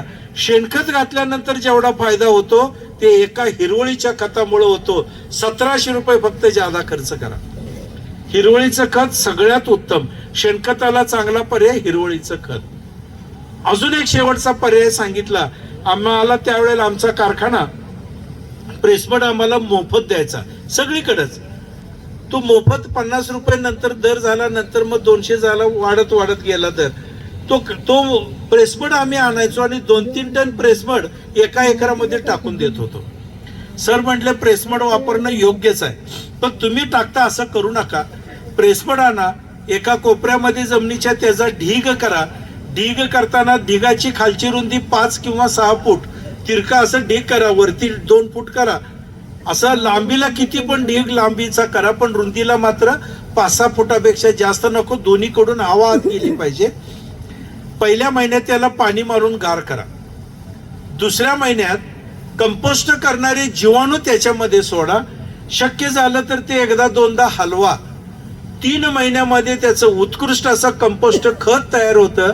एका एकरामध्ये 5 ते 10 टन वापरा असं त्यांनी सांगितलं. सुदैवाने जवळजवळ सगळे साखर कारखाने प्रेसमड पासून कंपोस्ट तयार करून देतात. आमच्याकडे ती पद्धत जास्त आहे. काही ठिकाणी प्रेसमड मिळते, प्रेसमड आणून गार करून तुम्ही डायरेक्ट वापरा. ज्या कारखान्यावर कंपोस्ट मिळते ते कंपोस्ट वापरा. सुरुवात मी केली 10 टन कंपोस्ट वापरायला. आज 23 वर्ष मला पूर्ण झाली. हे कंपोस्ट खत मी वापरतो. शेणखत एक बैलगाडी माझ्या शेतीमध्ये नाही, पण दरवर्षी न चुकता कंपोस्ट खत आहे. लागणीच्या अगोदर लागणीला, लागण तुटली की खोडवा, सुरुवातीला परत त्याला 10 टन कंपोस्ट. निडवं आम्ही ठेवतो, 3 पिकं घेतो, लागण, खोडवा आणि निडवं. त्याला सुद्धा 10 टन टाकायचं. निडवं गेलं की जमिनीची मशागत करायची, नवीन हिरवळीचं खत घ्यायचं, नवीन लागण करण्यापूर्वी परत त्याला प्रेसमड टाकायचं. असं रोटेशन 23 वर्षामध्ये कधी चुकलं नाही. जमिनीचा सामू अत्यंत चांगला झालाय. सुरुवातीला 100 टन ऊस निघाला, आता 168 टनापर्यंत आम्ही गेलो, केवळ ह्या प्रेसमडच्या कंपोस्ट खताच्या जीवावरती. त्यामुळे कंपोस्ट खत किंवा प्रेसमड वापरणं, शेणखत जर नसेल तर ते सुद्धा एक चांगला पर्याय. त्यातलं कुठलं ना कुठलं तरी वापरलंच पाहिजे, एवढं आजचं सगळ्यात महत्वाचं लक्षात घ्या. बऱ्याच वेळेला होतंय, सऱ्या काढल्या जातात, शेणखत नाही. बघू की बांधणीच्या वेळेला टाकू, मोठी खांदणी करतोय तेव्हा टाकू. पोल्ट्री खत नाही, बघू नंतर टाकू. काय जे असेल ते नंतर टाकू, आता ऊसाची लागण करू. असं घाईघाईत आपण लागण करतो. पहिल्या 3 महिन्यात जो ऊस वाढतो त्याच्यावरती त्याचं उत्पादन पुढचं सगळं अवलंबून असतंय. 3 महिने पहिले महत्वाचे. आणि बहुतेक तुमच्या आमच्या सर्व शेतकऱ्यांचं पहिल्या 3 महिन्यातच दुर्लक्ष होतंय आणि नंतर त्याला आपण जोर लावतो, पण उत्पादन पाहिजे तेवढं मिळत नाही. पहिले 3 महिने अत्यंत महत्वाचे, तेवढे त्याच्यावरती लक्ष द्यायचं. सेंद्रिय खत न विसरता टाका. 2 वेळेला जीवाणूंचा वापर करा. रासायनिक खतं फार वापरायची नाहीत, अत्यंत कमी वापरायला लागतात. अतिशय उत्पन्न चांगल्यापैकी येतं. पुढं कसं येणार आहे ते आता आपण बघूया. 2 नंबरचा मुद्दा आहे ऊस लागणीची योग्य पद्धत. मी मगाशीच म्हणालो, कसा ऊस लावायचा मी सांगणार नाही, पण त्याच्या पाठीमागं शास्त्र काय आहे ते मी सांगणार आहे. थोडंसं सखोल आहे, समजावून घ्या. हे जर समजलं तर प्रत्येकाने आपापल्या शेतीमध्ये आपापल्या भौगोलिक परिस्थितीनुसार किती फुटाची सरी काढायची, किती डोळ्याचं टिपरं करायचं आणि कशी लागण करायची हे स्वतःलाच ठरवता आलं पाहिजे. असं हे शास्त्र आहे. कुणाला विचारून ठरवायचं नाही. संजीव मानेनी 4.5 फुटाची सरी काढल्या, सोमनाथ उलगेनी 5 फुटाची काढली म्हणून मी तसंच काढावं असं नाही. आपल्या शेतीमध्ये किती फुटाची सरी काढायची ते आपल्यालाच ठरवता आलं पाहिजे. त्यासाठी हे सूत्र, उत्पादन चांगलं पाहिजे तर हे सूत्र अत्यंत महत्वाचं. रासायनिक खत हे दुय्यम आहे. लागण कशी करायची हे प्रत्येकाला ठरवता आलं तरच उत्पादन वाढतंय, अन्यथा वाढत नाही. सरांनी परत ती वही माझ्याकडनं मागून घेतली. पान दुसरं उघडलं, त्याच्यावर लिहिलं एकरी 100 टनासाठी मुद्दा क्रमांक 2 ऊस लागणीची योग्य पद्धत. आणि खाली अजून एक भलं मोठं वाक्य लिहिलं. अगोदर लिहिलं होतं एकरी 40 बैलगाड्या शेणखत टाका. आता एक अजून वाक्य लिहिलं, जेवढे ऊस उत्पादक शेतकरी आहेत हे वाक्य त्यांनी तोंडपाठच करायचं, आपल्या कॉम्प्युटरला फीड करायचं, डोक्यामध्ये बसलंच पाहिजे. ते वाक्य असं आहे, नैसर्गिकरित्या म्हणजे तुमच्या आमच्या हातात नाही, निसर्गावर अवलंबून आहे. नैसर्गिकरित्या एका एकरामध्ये पक्व ऊसांची संख्या पक्व ऊस म्हणजे जो ऊस तयार झालाय का आता कारखाना तोडून गळीताला घेऊन जातो. गळीतास योग्य असणाऱ्या ऊसाची संख्या, इंग्रजीत त्याला मिलेबल केन असं म्हणतात. पक्व ऊसांची संख्या 35,000 ते 45,000 असते, सरासरी 40,000 असते. याचा अर्थ असा, आपण कितीही प्रयत्न केला, कितीही लहान सऱ्या काढल्या, कितीही टनानी बियाणं जास्त घातलं आणि कितीही जास्त फुटवे घेतले तरी सरते शेवटी ह्या फुटव्यांचं जिवंत राहणाऱ्या ऊसाचं प्रमाण, याची संख्या 40,000पेक्षा जास्त असत नाही. तुम्ही कितीही फुटवे घ्या, शेवटी 40,000चीच ऊसाची संख्या जिवंत राहते. मग 40,000 गुणिले 1 किलोचा सरासरी ऊस झाला तर 40 टनाचा अवरेज, 1.5 किलोचा ऊस झाला तर 60 टनाचा अवरेज, 2 किलोचा ऊस झाला तर 80 टनाचा अवरेज, 2.5 किलोचा ऊस झाला तर 100 टन. मी सरांना म्हटलं, सर 40,000च जगतात की नाही? जगू देत ना. मला असं सांगा, हे 40,000 जगणाऱ्या ऊसाचं प्रत्येकी वजन 2.5 किलो करायला त्याला काय खायला घालू ते सांगा की. रासायनिक खत किती टाकून सांगा. तुम्ही सगळेच दुसरं सांगायला लागला. सर म्हटले, रासायनिक खतापेक्षा हे महत्वाचं आहे, लागण कशी करावी ह्याच्यावर उत्पादन अवलंबून असतं. म्हटलं कसं काय सर? म्हटलं हे बघा, तुम्ही ज्या पद्धतीने आता लागण करता त्याचा हिशोब करता, तुम्ही तुमच्या एका एकरामध्ये किमान 1 लाख, 1.5 लाख, 2 लाख, 2.5 लाख नव्हे त्याच्यापेक्षा जास्त फुटवे घेता आणि त्यातले शेवटी जगतात किती? 40,000च फक्त. उरलेले फुटवे जेवढे जास्त तुम्ही घेतलेत तेवढं जगणाऱ्या ऊसाला कमी खायला मिळतंय आणि तुमचं उत्पादन कमी कमी कमी होतंय. म्हटलं असं कसं होईल सर? आणि आम्ही 2-3 लाख फुटवे कशाला घेतो? तुम्ही म्हणताय जगणारी 40,000 म्हणजे 22,000 आम्ही जास्त घेतो, कारण वेगवेगळ्या कारणाने मरते. ऊस लावला की 1.5 महिन्याने खोडकीड येते ना, सुरळी मरते, उपसून काढलं की कीड असते, तिथं काय ऊस मरतात. पुढे जाऊन कांडी कीड येते, तिथं काय ऊस मोडून मरतात. ऊसाची मोठी भरणी करताना काय म्हणतो आपण? भरणीच म्हणतो ना, बाळ नाही, मोठी भरणी, पक्की भरणी, राब म्हणता काय? पक्की भरणी म्हणतो मी. मोठी भरणी करताना काही चांगले फुटवे मोडतात त्या याच्यात. ह्या सगळ्यासाठी 20,000 आम्ही जास्त घेतो. म्हटलं जगणारी 40,000 आणि ते 20,000. सर म्हटले उत्तर बरोबर आहे, पण तुम्ही जशी लागण करता त्याचा जर विचार केला तर तुम्ही 2-3 लाखापेक्षा जास्त फुटवे घेता. म्हटलं कसं काय सर सांगा बघू. सांगतो म्हटले, विचार करून बघा, तुम्ही सुद्धा विचार करा. मला म्हटले सरीची रुंदी किती आहे दादा तुमच्या? त्यावेळेला 2.5 फुटाची सरी होती. नाही आता 4 आहे, त्यावेळेला आमची 2.5 फुटाची होती. सरांना दाबून खोटं सांगितलं जरा. सर आम्ही प्रगतशील शेतकरी, आमची 3 फूट रुंदीची सरी. सर पण हसले, त्यांना माहित होतं मी खोटं सांगलं. ही 1995 सालची गोष्ट आहे, आत्ताची नव्हे. सर म्हटले बरं 3 फुटाची सरी. मला एक सांगा म्हटले, एका एकरामध्ये 3 फुटांनी जर सरी काढली तर त्या सगळ्या ज्या सऱ्या निघतात त्याची एकूण लांबी किती भरेल? म्हटलं असं कसं सांगताय? ट्रॅक्टरने सरी सोडली की रानात जायला पाहिजे, मोजायचा टेप न्यायचा, प्रत्येक सरीचं अंतर मोजायचं, कागदावर लिहून त्याची बेरीज केल्यावर मग कळणार एकूण सरी किती. सर म्हटले असं करायची गरज नाही, तो बसून करता येते. मला माहित नव्हतं ते. कागदावर लिहा म्हटले, एकराचं क्षेत्रफळ किती आहे ते लिहा. एका एकराचं क्षेत्रफळ मी लिहिलं 43,560 चौरस फूट. बरोबर आहे ना? त्याला म्हटले किती फुटाची रुंदीची सरी काढायची, ती आकड्याने त्याला भागा. येणारं उत्तर म्हणजे एकूण सरीची लांबी. मी 3 फुटाची सरी म्हणून 3 फुटांनी त्याला भागलं, उत्तर आलं 14,520 रनिंग फूट. सर म्हटले असं करा, 15,000 फूट गृहीत धरा. लिहा म्हटले वैद, 15,000 फूट लांबीची सरी निघाल्या. बघा विशेष आहे. मला म्हटले किती डोळ्याचं टिपरं करता? मी म्हटलं 3 डोळ्याचं टिपरं. आणि कसं लावता म्हटलं? टक्कर पद्धतीने. खोटं सांगायचं चाललं होतं. लावत होतो आम्ही 2-2 टिपरे एकत्र करून मग टक्कर करायची. किमान 3 टन, 3.5 टन, 4 टन बियाणं जमिनीत घालायचंच. आमच्या स्पर्धा होत्या. संध्याकाळी लागण झाली की एकमेकाला विचारायचं किती टन बियाणं?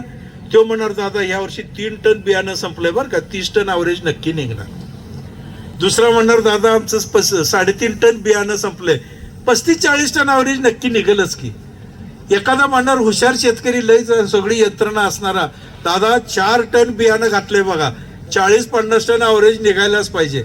म्हणजे आमच्या डोक्यात होतं जेवढे जास्त बी जमिनीत घालू तेवढं उत्पादन चांगलं, जेवढे सरी लहान करू तेवढं उत्पादन चांगलं.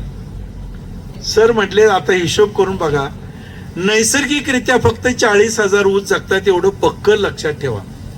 बर म्हटलं सर, 15,000 फूट लांबीची सरी काढली आहे, 3 डोळ्याचं टिपरं, तुम्ही म्हणता टक्कर पद्धतीने लावता.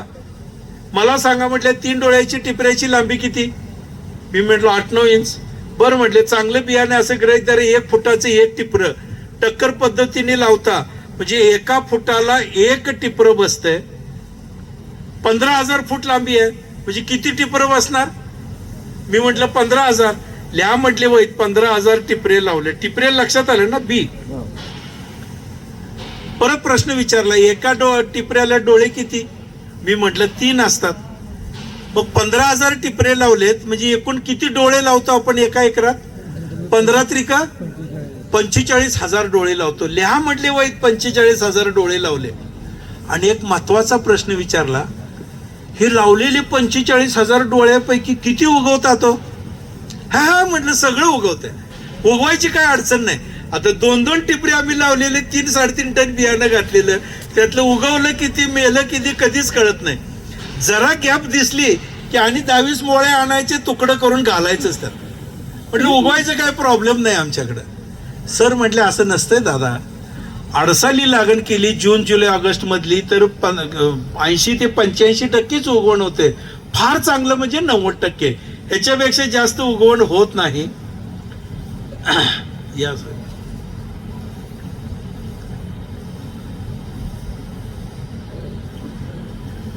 अडसाली लागणीमध्ये 80 ते 85% फक्त उगवण होते.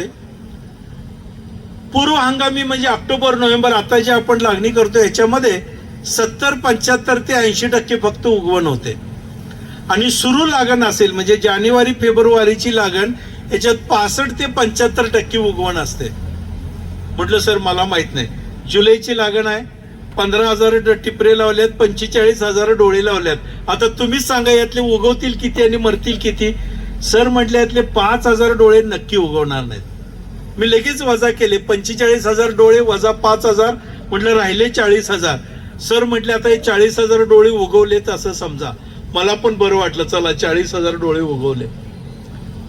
सरांनी लगेच पुढचा प्रश्न विचारला, आपण सुद्धा विचार करून सांगा, ह्या उगवलेल्या 40,000 डोळ्यांना प्रत्येक डोळ्याला काही फुटवे येतात नंतर.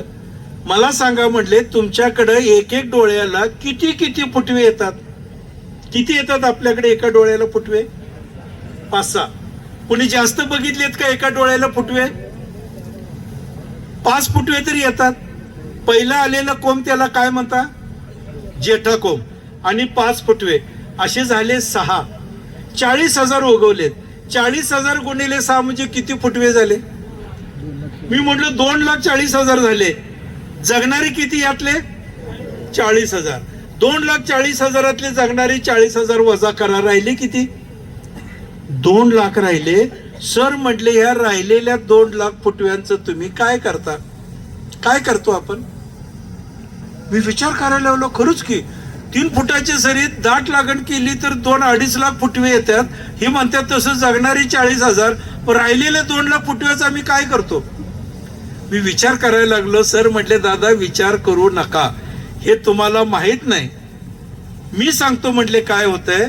2,40,000 पैकी शेवटपर्यंत जगणारे 40,000 आणि राहिलेले 2 लाख तुम्ही जमिनीमध्ये टाकलेले रासायनिक खत, जीवाणूंनी कष्ट करून तयार करून ठेवलेलं रासायनिक खत, हे दोघंही समान पद्धतीने खातात आणि वाढत वाढत वाढत जातात. 6-7-8 महिने झाले की तिथं प्रचंड गर्दी होते. इतकी गर्दी होते की प्रत्येक उसाला वरून सूर्यप्रकाश मिळत नाही. मी म्हटलं सूर्यप्रकाशाचं काय काम आहे इथं? खायला घातलं की काम झालं? ते म्हटले नाही, हे समजावून घ्या. टाकलेली खतं जीवाणूंनी तयार करून ठेवल्यानंतर योग्य स्थितीमध्ये ऊस ती रासायनिक खतं उचलून घेतंय. ऊसाच्या खोडामध्ये हे रासायनिक खत जातंय, अन्न म्हणूया आपण त्याला. खोडात अन्न गेलं, रासायनिक खत गेलं म्हणजे त्याच्यावर ऊसाची वाढ होत नाही. आत गेलेलं खत विभागून प्रत्येक ऊसाच्या प्रत्येक पानामध्ये, हिरव्या पानामध्ये हे खत पाठवलं जातंय. विभागून प्रत्येक हिरव्या पानात खत जातंय. हिरव्या पानात खत गेलं म्हणजे त्याच्यावर वाढ होते का ऊसाची? नाही. ह्या पानामध्ये आता खत आलंय, हवेतनं कार्बन डायऑक्साईड वायू हे शोषून घेतंय. आलेलं रासायनिक खत पाण्यातनं हायड्रोजन घेतंय, अजून ऑक्सिजन घेतंय आणि हवेतनं कार्बन डायऑक्साईड घेतोय. हे सगळ्याचं मिश्रण त्या पानात होतंय. मी म्हटलं सर त्या पानाची जाडी किती, त्याची रुंदी किती, लांबी किती, त्यात काय काय घडतंय? हे सगळं घडतंय. म्हटले तुम्हाला काय करायला लागत नाही, हे सगळं निसर्ग करत असतो. हिरव्या पानात या सगळ्यांचं मिश्रण तयार होतंय. ह्या मिश्रणावर सुद्धा ऊसाची वाढ होत नाही जोपर्यंत या पानावरती वरून सूर्यप्रकाश पडत नाही. सूर्यप्रकाशाच्या मदतीने प्रकाश संश्लेषण क्रिया होते. इंग्रजीत त्याला फोटोसिंथेसिस असं म्हणतात. मग ह्या अन्न घटकाचं रूपांतर ग्लुकोज मध्ये होते असं समजा. नाव ठेवू आपण त्याला ग्लुकोज. हे तयार झालेलं अन्न पानातनं पाठीमागे येऊन ऊसाच्या शेंड्यापासून खाली मुळ्यांपर्यंत पाठवलं जातंय. त्याच्यावरती ऊसाची वाढ होते. किती किती घटना घडतात बघा. आपण खतं टाकली, जीवाणूंनी काम केलं, योग्य स्थितीमध्ये ऊसाने ते उचलून घेतलं, विभागून हिरव्या पानात आलं, हवेतनं कार्बन डायऑक्साईड वायू घेतला, पाण्यातनं हायड्रोजन ऑक्सिजन घेतलं. पण त्याच्यावर ज्या वेळेला सूर्यप्रकाश पडला त्यावेळेला अन्नाचं पचन झालं, ग्लुकोज मध्ये रूपांतर झालं, ते पाठीमागं येऊन सगळ्या ऊसामध्ये पाठवलं गेलं, मग ऊसाची वाढ झाली. ह्यात सगळ्यात महत्वाचा घटक कोणता? सूर्यप्रकाश. प्रत्येक पानावरती सूर्यप्रकाश आला पाहिजे. आता ऊसाची गर्दी एवढी झाली आहे, 3 फुटाची सरी, ऊसाचं एक एक पान 4-5 फूट लांबीचं. इकडच्या उळीतलं ऊसाचं पान इकडे येऊन टेकतंय आणि इकडच्या उळीतलं पान इकडे येऊन टेकतंय. ही सगळी पानं एकमेकावरती येतात. सगळ्या पानांना सूर्यप्रकाश मिळेल का? नाही मिळणार. वरच्या पानांना सूर्यप्रकाश मिळाला, ज्या ऊसाचं ते पान आहे त्याला भरपूर खायला मिळालं. खालच्या पानानं सूर्यप्रकाश कमी कमी मिळत गेला, त्याचं अन्न कमी कमी तयार झालं. ज्या ऊसाला कमी खायला मिळाले त्याची वाढ पण कमी झाली. काही मोठे झाले, काही लहान राहिले. मोठ्याची सावली अजून लहान ऊसावरती पडली, त्याला सूर्यप्रकाश मिळाला नाही. खायला भरपूर मिळालंय पण केवळ सूर्यप्रकाश मिळाला नाही किंवा कमी मिळाला म्हणून त्याची वाढ खुंटली आणि 6-7-8 महिन्यानंतर सूर्यप्रकाश मिळाला नाही म्हणून ते जगायचा आटोकाट प्रयत्न करून शेवटी दम तोडून मरून गेला. किती मरणारे आहेत? हे 2 लाख आहेत. जगणारे 40,000 आणि मरणारे 2 लाख आहेत. मरणारे आपोआप मरतात, त्याला आपल्याला काहीही खर्च करायला लागत नाही, आपोआप मरतात. मी म्हटलं सर ते आपोआप मरतात तर मरू देत ना, जगणाऱ्यांचं काय करायचं सांगा, त्याला काय खायला घालू ते सांगा, की रासायनिक खते लिहून द्या. ते म्हटले दादा मरणाऱ्यांचं जोपर्यंत तुम्हाला गणित कळत नाही तोपर्यंत जगणाऱ्यांचं वजन वाढणार नाही. मी म्हटलं कसं काय? लक्षात घ्या म्हटले, ही जेवढे दिवस जगले तेवढे दिवस तुम्ही जमिनीत टाकलेलं अन्न, त्यांनी जीवाणूंनी तयार करून ठेवलेलं अन्न त्यांनी सुद्धा खाल्लंय. जगण्याचा आटोकाट प्रयत्न केला, सूर्यप्रकाश मिळाला नाही म्हणून ते मरून गेले. त्याने जगेपर्यंत जेवढे दिवस जगले तेवढं अन्न खाऊन मेलेत म्हणून त्यांना खाऊन मरणारे फुटवे असं म्हणतात. जगणारे 40,000 आहेत आणि खाऊन मरणारे किती आहेत? 2 लाख आहेत. यांचं जर प्रमाण काढलं, जगणारे 40,000 1 पट असतील तर खाऊन मरणारे त्याच्या 5 पट आहेत. 2 लाख म्हणजे जगणारी 1 पट आणि खाऊन मरणारे 5 पट. तुम्ही जेवढं काही खत टाकणार जगणाऱ्याला 1 पटीनं खायला मिळणार आणि खाऊन मरणारी किती खाणार? 5 पटीने अन्न खाणार. समजा मी 12 पोती खत टाकलंय, रासायनिक खत, एका पोत्याचं वजन 50 किलो, 12 पोत्याचं वजन 600 किलो झालं. 600 किलो खत टाकलंय, जीवाणूने अहोरात्र कष्ट करून सगळंच खत तयार करून ठेवलं. असं घडत नाही पण आपण समजूया 600 किलो खत तयार आहे. जगणारी 1 पट आहेत, खाऊन मरणारे 5 पट आहेत. प्रत्येकाला किती मिळेल? जगणाऱ्याला फक्त 100 किलो हिशाला येईल आणि 500 किलो अन्न हे खाऊन मरणारे फुटवे खातील आणि शेवटी मरून जातील. विचार करा, 600 किलो आपण खत टाकलंय, त्यातलं 500 किलो अन्न आपलं वाया जातंय. जगणाऱ्याला बिचाऱ्याला 100 किलो खायला मिळते. मग त्याचं उत्पादन किती देते? 20 टन, 25 टन, 30 टन, 40 टन, झालं, संपला विषय. खत टाकलेल्याचं आपल्याला समाधान, पण जगणाऱ्या ऊसाला खायला मिळालंय का? नाही, कमी मिळालं. म्हणून खाऊन मरणारे फुटवे जेवढे जास्त तेवढं उत्पादन कमी. रासायनिक तुम्ही कितीही जास्त टाकलं तर खाऊन मरणारेच खाणार आहे. मग काय केलं पाहिजे? खाऊन मरणाऱ्या फुटव्यांची संख्या कमी करा. कितीपर्यंत आणायची कमी? 2 लाखावरनं फक्त 20,000वर आणा. जगणारी 40,000 आणि ही ज्यादा लागणारी 20,000, असं 60,000 फुटवे पाहिजे. 2 लाखातनं 20,000 पर्यंत जर आपण खाली आलो तर 1,80,000चं खत जे शिल्लक राहतंय ते कुणाला खायला मिळेल? जगणाऱ्यांना खायला मिळेल. 100 किलो खाऊन जर ते आपल्याला 25-30 टन उत्पादन देत असेल, त्याला जर अजून 200 किलो खायला मिळालं तर नक्की उत्पादन वाढेल. उत्पादन वाढीसाठी रासायनिक खतं किती जास्त टाकायची याचा विचार करू नका. दिलेलं खत जगणाऱ्या ऊसाला कसं खायला मिळते हे बघा. म्हणून सूत्र असं ठरलं की आता तुम्ही जेवढी रासायनिक खतं तेवढीच द्या, पण ती जगणाऱ्याला खायला मिळायला पाहिजे. याच्यासाठी खाऊन मरणाऱ्या फुटव्यांची संख्या करा, आपोआप ऊसाचं उत्पादन वाढेल. ऊसाचं उत्पादन वाढीसाठी महत्वाचं सूत्र, एका एकरामध्ये 50 ते 60,000 फुटवे घ्या. 20 ते 30,000 फुटवे वेगवेगळ्या कारणांनी मरतील. खोडकीड आहे, कांडी कीड आहे, भरणी करताना काय मरतील. राहिलेले 40,000 तुम्ही दिलेलं खत त्यांनाच खायला मिळेल. आपोआप 100 टनावरती जाईल. 100 टनासाठी रासायनिक खताच्या मात्रा वाढवायच्या नाहीत, फक्त खाऊन मरणाऱ्या फुटव्यांची संख्या कमी करा. तुम्हाला आम्हाला अजून पण असं वाटतंय ऊस असा दाट आला पाहिजे. नाही दाट आला, फुटवे कमी पडले, एकमेकाला फोन करतो, अरे जरा फुटवं कमी आल्यात, काय करू? तो पण तिकडनं लगेच सांगतोय, अरे जेटा मोडून काढ की पाहिजे तेवढं फुटवं. दुसऱ्या दिवशी एक कलमी कार्यक्रम, सगळ्या ऊसाचे जेटा मोडून काढायचं. जेटा मोडल्यावर काय खाल्लं? भरपूर फुटवे आले म्हटले की समाधान, रात्री झोप निवांत. पण जेवढे फुटवे जास्त तेवढं काय होणार आहे? खाऊन मरणाऱ्यांची संख्या जास्त. जेवढे खाऊन मरणारे जास्त तेवढं उत्पादन आपोआप कमी.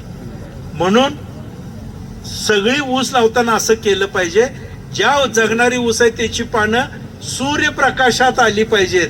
3 फुटाच्या सरीत सगळी पानं सूर्यप्रकाशात येतात का? येत नाहीत.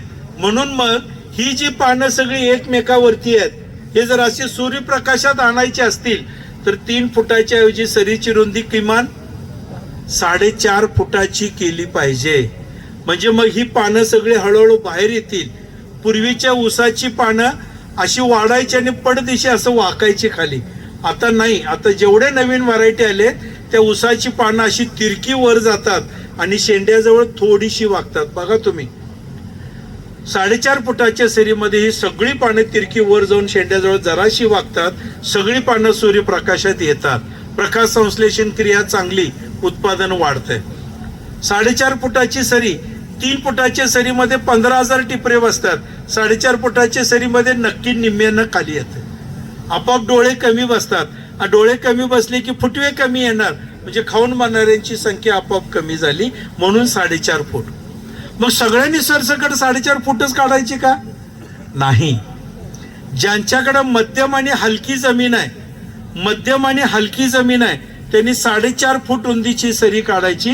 ज्यांची जमीन काळी आणि खोल काळी जमीन आहे त्यांनी 5 फूट रुंदीची सरी काढायची. 4.5 आणि 5 फुटाच्या सरीमध्ये पॉवर टिलरनं भरणी करणं जास्त सोपं होतंय. पॉवर टिलर आलेत का आपल्या भागात? आहेत. आता बैल आमच्याकडे पण शिल्लक नाहीत. तुमच्याकडे किती आहेत मला माहित नाही. बैलानं मशागत आता होत नाही. हळूहळू पॉवर टिलर पाहिजे. पॉवर टिलरनी मशागत करायची असेल तर किमान 4.5 फूट आणि 5 फुटाची सरी. ज्यांच्याकडे 4 चाकी छोटा ट्रॅक्टर आहे, मित्सुबिशी, कुबोटो, युवराज, छोटे आहेत ना ट्रॅक्टर, त्यांनी जर भरणी करायची असेल तर 6 फूट रुंदीची सरी काढायची. 6 फूट रुंदीची. बरेच जण म्हणतात त्याची रुंदी कमी असते, 5 फुटात पण चालते, 5.5 फुटात चालते. चालत नाही. भरणी करताना चांगले आतल्या बाजूला आलेले फुटवे जे शेवटपर्यंत जगणार असतात त्यातले बरेचसे ते तोडून टाकते. त्यामुळे भरणी करताना काळजी घ्या, फुटवे एक सुद्धा तुटला नाही पाहिजे याच्यासाठी सरीची रुंदी वाढवा. एक सांगतो, सरीची रुंदी किती पण असू दे, 4.5 असू द्या, 5 असू द्या, 6 असू द्या, नाहीतर 10 असू द्या, सूत्र एकच, 60,000 फुटवे घ्यायचे, 20,000 फुटवे वेगवेगळ्या कारणाने मरतील आणि चांगले 40,000 शेवटपर्यंत जगतील, आपोआप 100 टनाच्या पुढे जाणार. एकच प्रयोग सांगतो आणि पुढचे 2 मुद्दे घेणार, 2-2 मिनिटात सांगणार आहे, आता संपवणार आहे.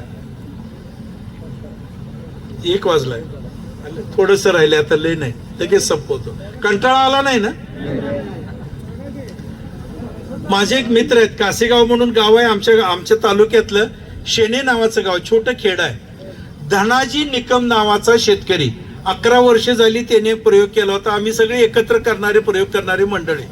तो म्हटला, दादा ह्या वेळेला मी 4.5 नव्ह 10 फूट रुंदीची सरी काढतो.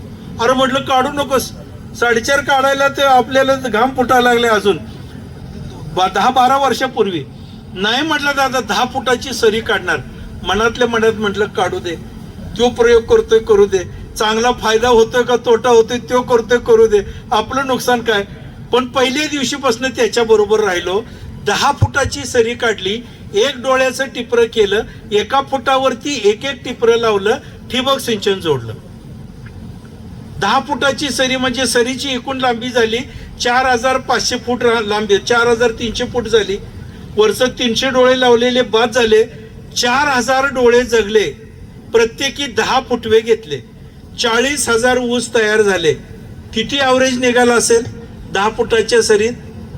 136 टन ॲव्हरेज निघालं. 136 टन. विश्वास बसणार नाही, माझाही बसला नसता, पण पहिल्या दिवशीपासून ऊस तुटेपर्यंत मीच तो प्रयोग बघितलाय, त्या सहभागी झालोय. त्यामुळं कळालं की 10 फुटाची सरी असली तरी 136 टन निघतंय. आणि आम्ही म्हणायला लागले 4.5 फूट 5 फूट काढा. मगाशी दादा म्हटले आमची 4 फुटाची सरी काढा, आता डोळे झाकून काढा, बंद करा 4 फूट 3.5 फूट सगळं बंद करा. किमान 4.5 फुटाची सरी, 5 फुटाची सरी काढा, काहीही फरक पडत नाही. एकच सूत्र लक्षात ठेवायचं, सरीची रुंदी किती पण असू द्या, 60,000 फुटवे घ्यायचे, 20,000 फुटवे वेगवेगळ्या कारणाने मरतील, 40,000 शेवटपर्यंत जगतील. जे तुम्ही खत दिले त्यालाच खायला मिळेल, आपोआप 100 टनाच्या पुढे उत्पादन जाईल. साधं आणि सोपं. इथून पुढं प्रत्येकाने सरी काढताना मध्यम आणि हलक्या जमिनीत 4.5 फूट, खोल काळ्या जमिनीत 5 फूट, हे 2च लक्षात ठेवा. टिपरं लावताना, आडसाली लागण करताना 1 डोळ्याचं टिपरं औषधात बुडवून 1.5 फुटावरती 4.5 फुटात 1 डोळ्याचं टिपरं लावायचं. 5 फुटाची सरी असली तर 1.25 फुटावरती 1 डोळ्याचं टिपरं लावायचं, औषधात बुडवून लावायचं. पूर्व हंगामी लागण ऑक्टोबर-नोव्हेंबरची लागण असेल तर 2 डोळ्याचं टिपरं करायचं, औषधात बुडवून 6 ते 8 इंच 2 टिपऱ्यामधलं अंतर ठेवून लागण करायची. सुरूची लागण असेल जानेवारी-फेब्रुवारी 2 डोळ्याचं टिपरं करा, 2 डोळ्याचं टिपरं करा, औषधात बुडवून 4 इंचाचंच अंतर ठेवा. जरा दाट लागण करायची, कारण जेवढा उशिरा होईल तेवढं उगवण कमी होते, या दृष्टीने आपल्याला प्रयत्न करायचा आहे. एवढं जरी सूत्र लक्षात ठेवलं तरी बास. मगाशी कोणीतरी उल्लेख केला बाळ बांधणी. बाळ बांधणी केव्हा करायची, केव्हा करता? 3 महिन्यात. बाळ बांधणी करायची की नाही करायची ते फुटव्यांवरती ठरवा. सगळेजण सांगतात म्हणून बाळ बांधणी करायची असं करू नका, तोटा होऊ शकतो. फुटव्यांची संख्या 2 महिने पूर्ण झाल्यानंतर 60 ते 70 दिवसाच्या दरम्यान 60,000पेक्षा जास्त फुटवे जरी येत असतील तरच बाळबांधणी करा. बाळबांधणी म्हणजे उसाच्या बुडक्याला 1 ते 2 इंच मातीची भर लावा. जर 60,000पेक्षा कमी फुटवे असतील तर बाळबांधणी करू नका. खालून येणारे फुटवे त्या मातीच्या ओझ्याने दबले जातात. बाळबांधणी करायची आवश्यकता नाही. बरेच जण रासायनिक खत टाकून ते झाकलं जावं म्हणून बाळबांधणी करून ते रासायनिक खत झाकतात. ही पद्धत योग्य नव्हे. कसं योग्य नव्हे ते आता लगेच मी पुढे सांगणार आहे. बाळबांधणी करायची आवश्यकता, जर फुटव्यांची संख्या जास्त झाली तरच बाळबांधणी करा, अन्यथा करायची गरज नाही. ठीक आहे. लागण कशी करायची आता ठरली. 2 मुद्दे महत्वाचे, एक जमिनीची सुपीकता आणि दुसरं ऊस लागणीची योग्य पद्धत. तिसरा, चौथा, 5वा मुद्दा 2-2 मिनिटात संपवणार आहे. तिसरा मुद्दा अत्यंत महत्वाचा, रासायनिक खताच्या मात्रा. मगाशी सांगता सांगता राहिलं, बीज प्रक्रिया करा, औषधात बुडवून ऊसाची लागण करा. का करा हे जरा एका मिनिटात सांगतो. बरेच जण म्हणतात काय होतंय त्याला.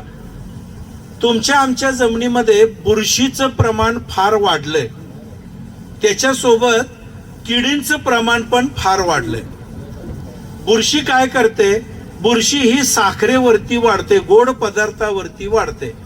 ऊसाचं टिपरं तुकडे करून आपण डायरेक्ट जमिनीमध्ये लावलं, दोन्ही बाजूला त्यातनं ऊसाचा रस बाहेर आलेला असतो. लगेच हानिकारक बुरशी त्याला चिकटते, आत जाते. अशी जर बुरशी आत गेली की तो डोळा उगवत नाही, म्हणून ऊसाची उगवण्याची टक्केवारी आपोआप कमी होते. जर हे बुरशीनाशकात बुडवून ठेवलं 10 मिनिटं, तर दोन्ही बाजूनी बुरशीनाशक आत जाऊन त्याला सील करते, म्हणजे हानिकारक बुरशी त्याच्यामध्ये आत जाणार नाही, डोळा उगवतो. दुसरं, एक किडी अशा जमिनीमध्ये आहेत की टिपरं तुम्ही लावलं की डोळा खायला बघतात.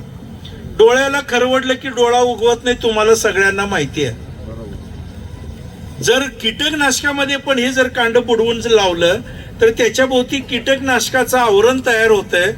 8-10 दिवस ते कीटकनाशक तिथं राहिलं, त्याच्या वासाने ती कीड त्याच्या जवळ जात नाही, त्यामुळं त्याला खरवडत नाही, आपोआप तो डोळा उगवतो. म्हणून एक बुरशीनाशक आणि एक कीटकनाशक याच्यामध्ये डोळा बुडवायचा, 10 मिनिटं ठेवायचा.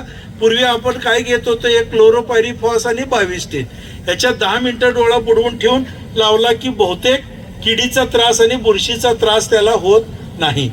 वेगवेगळ्या कंपन्यांनी वेगवेगळी आता त्याच्यासाठी नवनवीन सुधारित औषधं काढलेत. इलेक्ट्रॉन काय UPL कंपनीने सुद्धा बेन प्रक्रियासाठी एक काढलंय इलेक्ट्रॉन मध्ये. म्हणून याच्यामध्ये बुरशीनाशक पण आहे, कीटकनाशक आहे, एकत्रित आहे. त्याची किंमत वगैरे बघून घ्या. आणि साहेब आता प्रोजेक्टच राबवणार आहे, त्यामुळे ते सुद्धा उपलब्ध करतील. त्याप्रमाणे त्याच्यामध्ये हे बुडवून त्याची लागण करावी.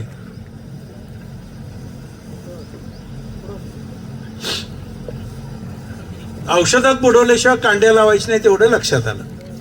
तिसरा मुद्दा, रासायनिक खताच्या मात्रा किती, केव्हा, कशा कशा द्यायच्या. एक 2-3 मुद्दे मुद्दाम सांगतो आणि एक महत्वाचे सांगतो. इथं बरेचसेच मंडळी, आमचा एक व्हॉट्सअपचा ग्रुप आहे त्याच्यामध्ये आहेत. किती जण आहेत तिथं, हात वरती करा. हे बघा, बरेच जण आहेत, म्हणजे व्हॉट्सअपच्या ग्रुपमध्ये आहेत. मी शेवटी माझा फोन नंबर आपल्याला देणार आहे. तुम्ही तुमचं नाव आणि पत्ता त्या फोन नंबरवरती मला पाठवायचं. मी लगेच ते ऍड करून घेतो आणि एका ग्रुपमध्ये ठेवतो.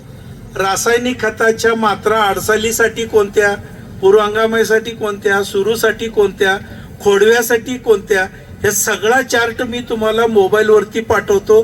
मोबाईल प्रत्येकाच्या खिशात आहे, खिशात उघडून बघता येते.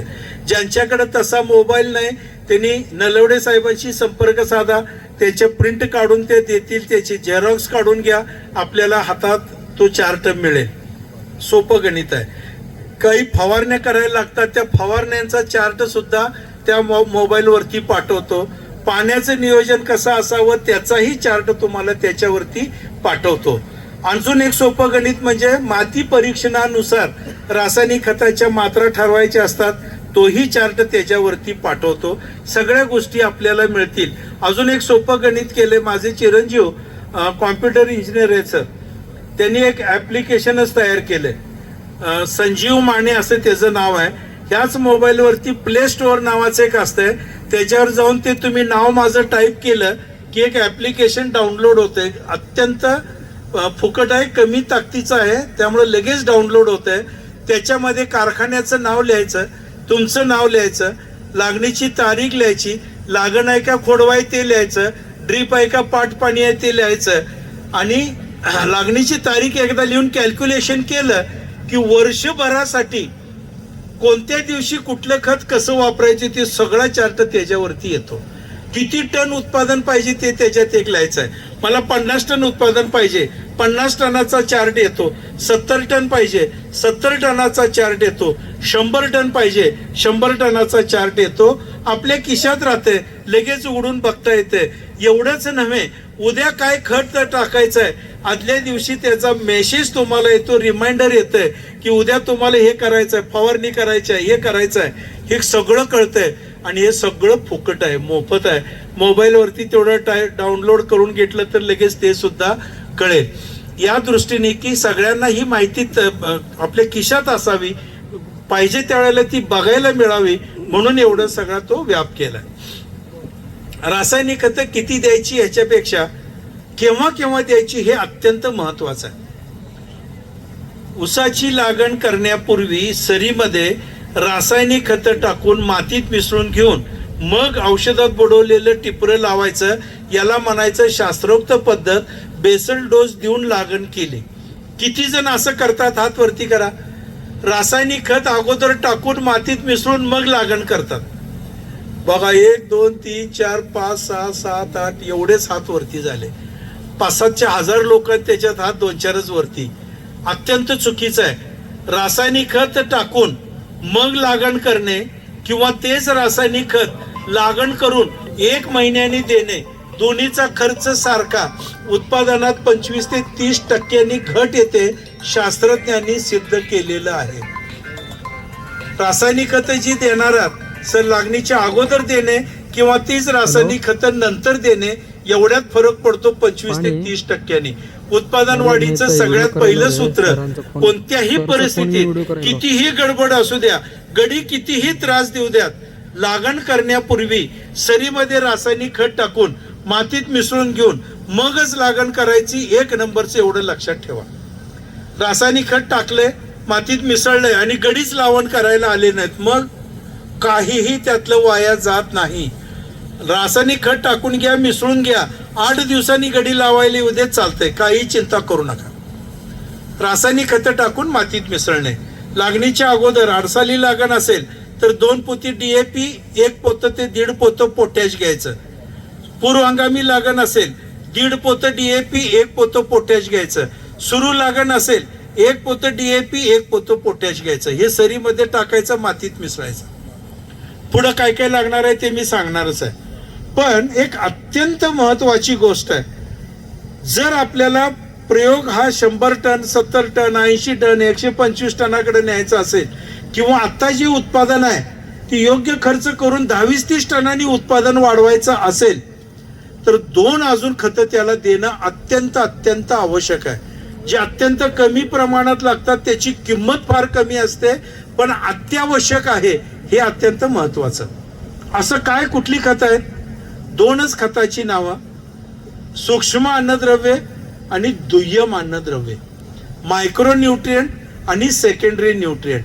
मायक्रो न्यूट्रिएंट मध्ये ferrous, zinc, copper, manganese, boron, molybdenum ही खतं येतात. आणि सेकंडरी न्यूट्रिएंट मध्ये, दुय्यम अन्न घटकामध्ये कॅल्शियम, मॅग्नेशियम आणि सल्फर ही येतात. अत्यंत कमी लागते. ह्यातले किती जण ही खतं वापरतात? 1 2 3 4 5 6 तरी बऱ्यापैकी वापरतात. एक 10-12 जण तरी निश्चितपणे वापरतातच. त्यांना विचारा त्यांचं उत्पादन कसं येतंय.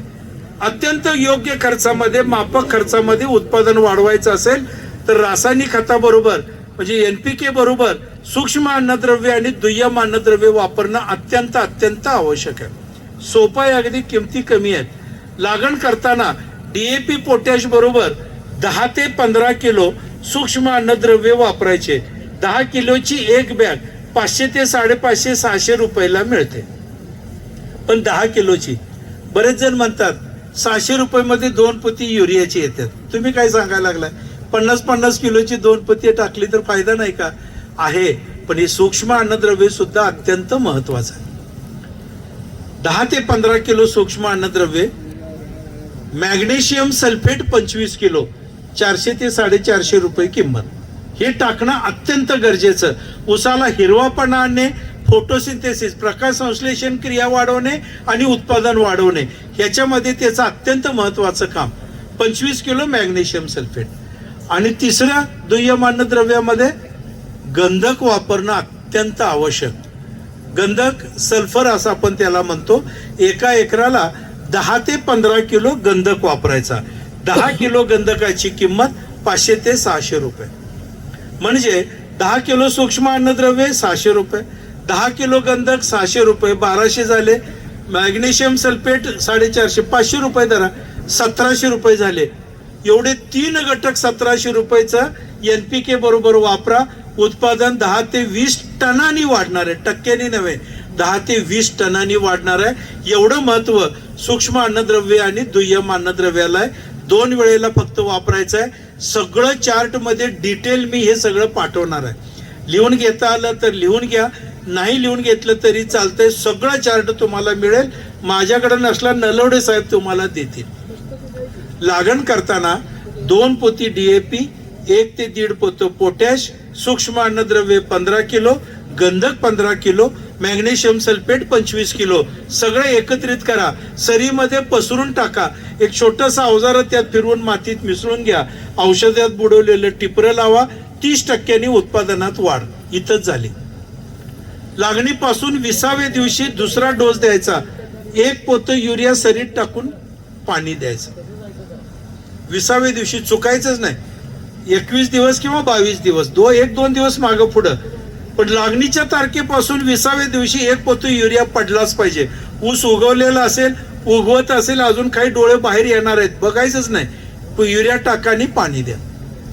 45व्या दिवशी 2 पोती युरिया टाकायचं आणि पाणी द्यायचं, चुकायचं नाही. लागणीपासून 45व्या दिवशी 2 पोती युरिया सरीत टाका आणि पाणी द्या.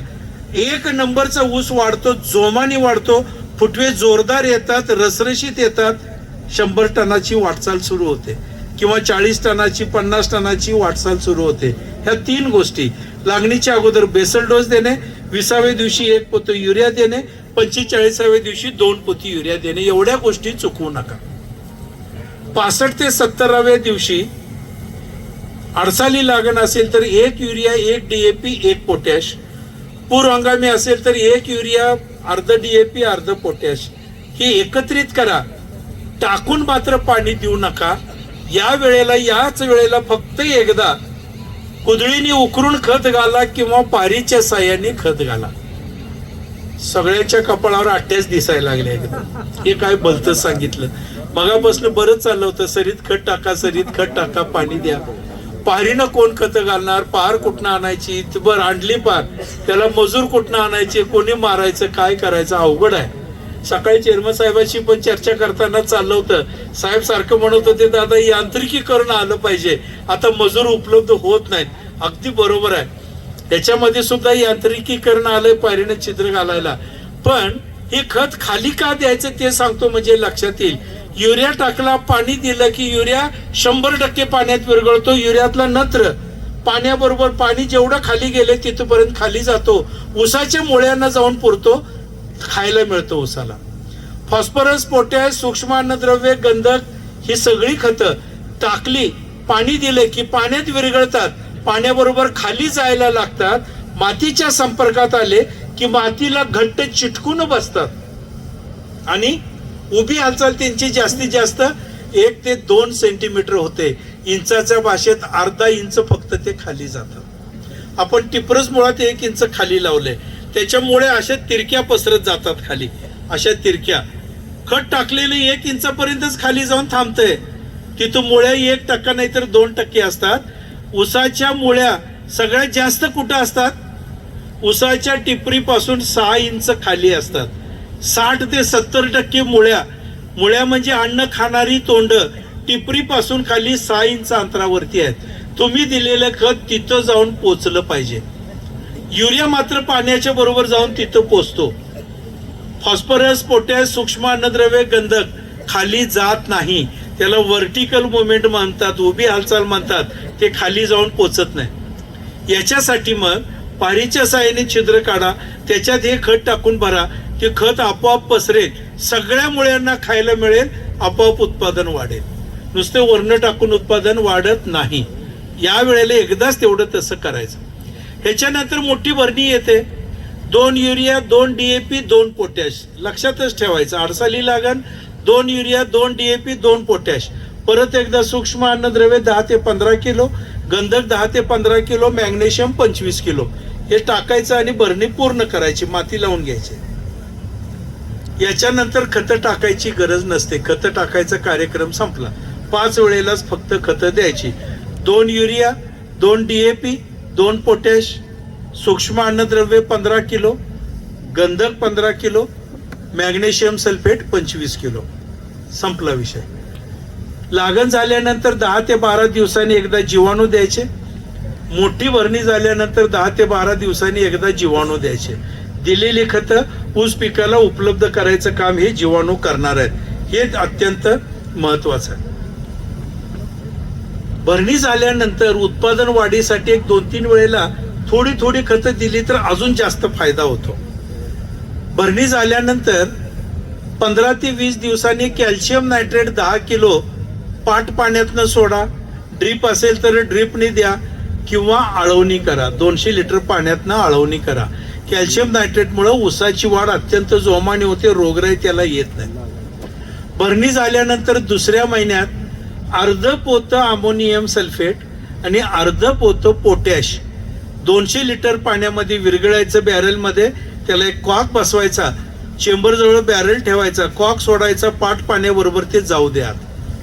सोपा आहे अगदी. अर्ध पोतं अमोनियम सल्फेट, अर्ध पोतं पोटॅश. अर्ध पोत्यापेक्षा जास्त घ्यायचं नाही, एवढंच खत द्यायचं. बघा, शेवटच्या टप्प्यातल्या पेरांची लांबी वाढते, पेरांची जाडी वाढते. विशेष म्हणजे ऊसामध्ये रिकव्हरी वाढते.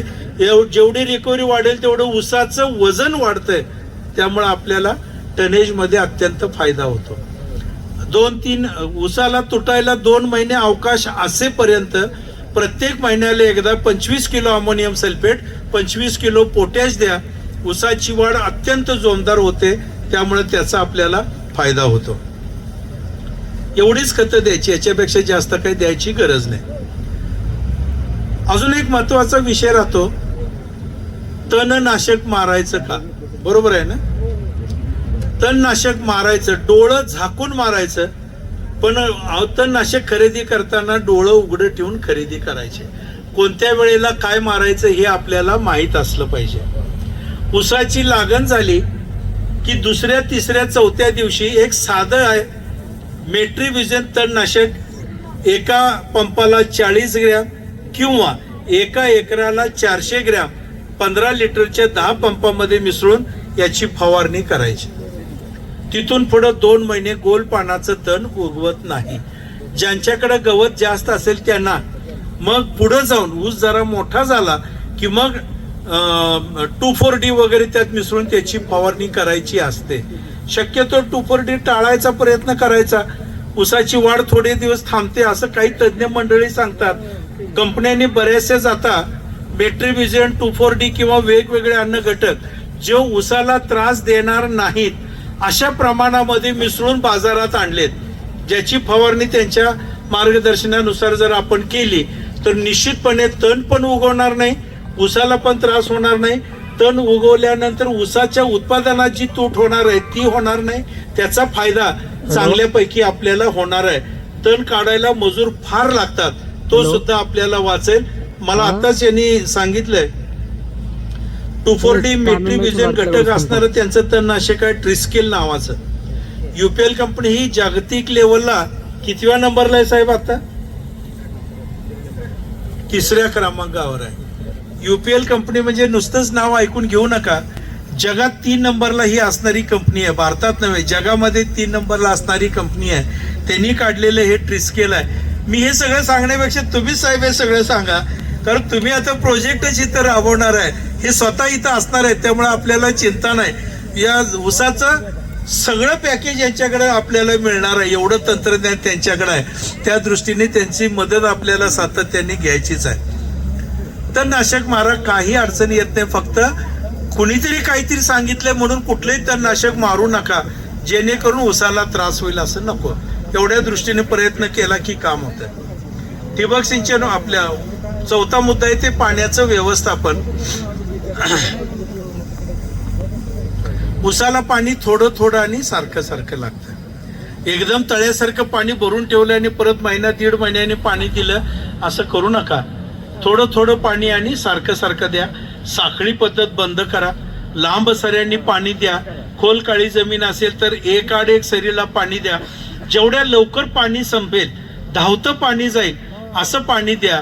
म्हणजे दुसरं पाणी लवकरच लगेच त्याला देता येईल. स्वतःचं पाणी ज्यांच्याकडे आहे त्यांनी या पद्धतीने पाणी द्यायचं करा. कॅनलचं पाणी असेल तिथं पर्याय नसतो. जेव्हा कॅनल येईल तेव्हाच पाणी द्यायचं आहे. लिफ्ट इरिगेशन असेल तर पर्याय नाही. जेव्हा पाणी येईल तेव्हाच आपल्याला द्यायचं आहे. पण सूत्र काय, उसाला पाणी थोडं थोडं आणि सारखं सारखं लागतंय.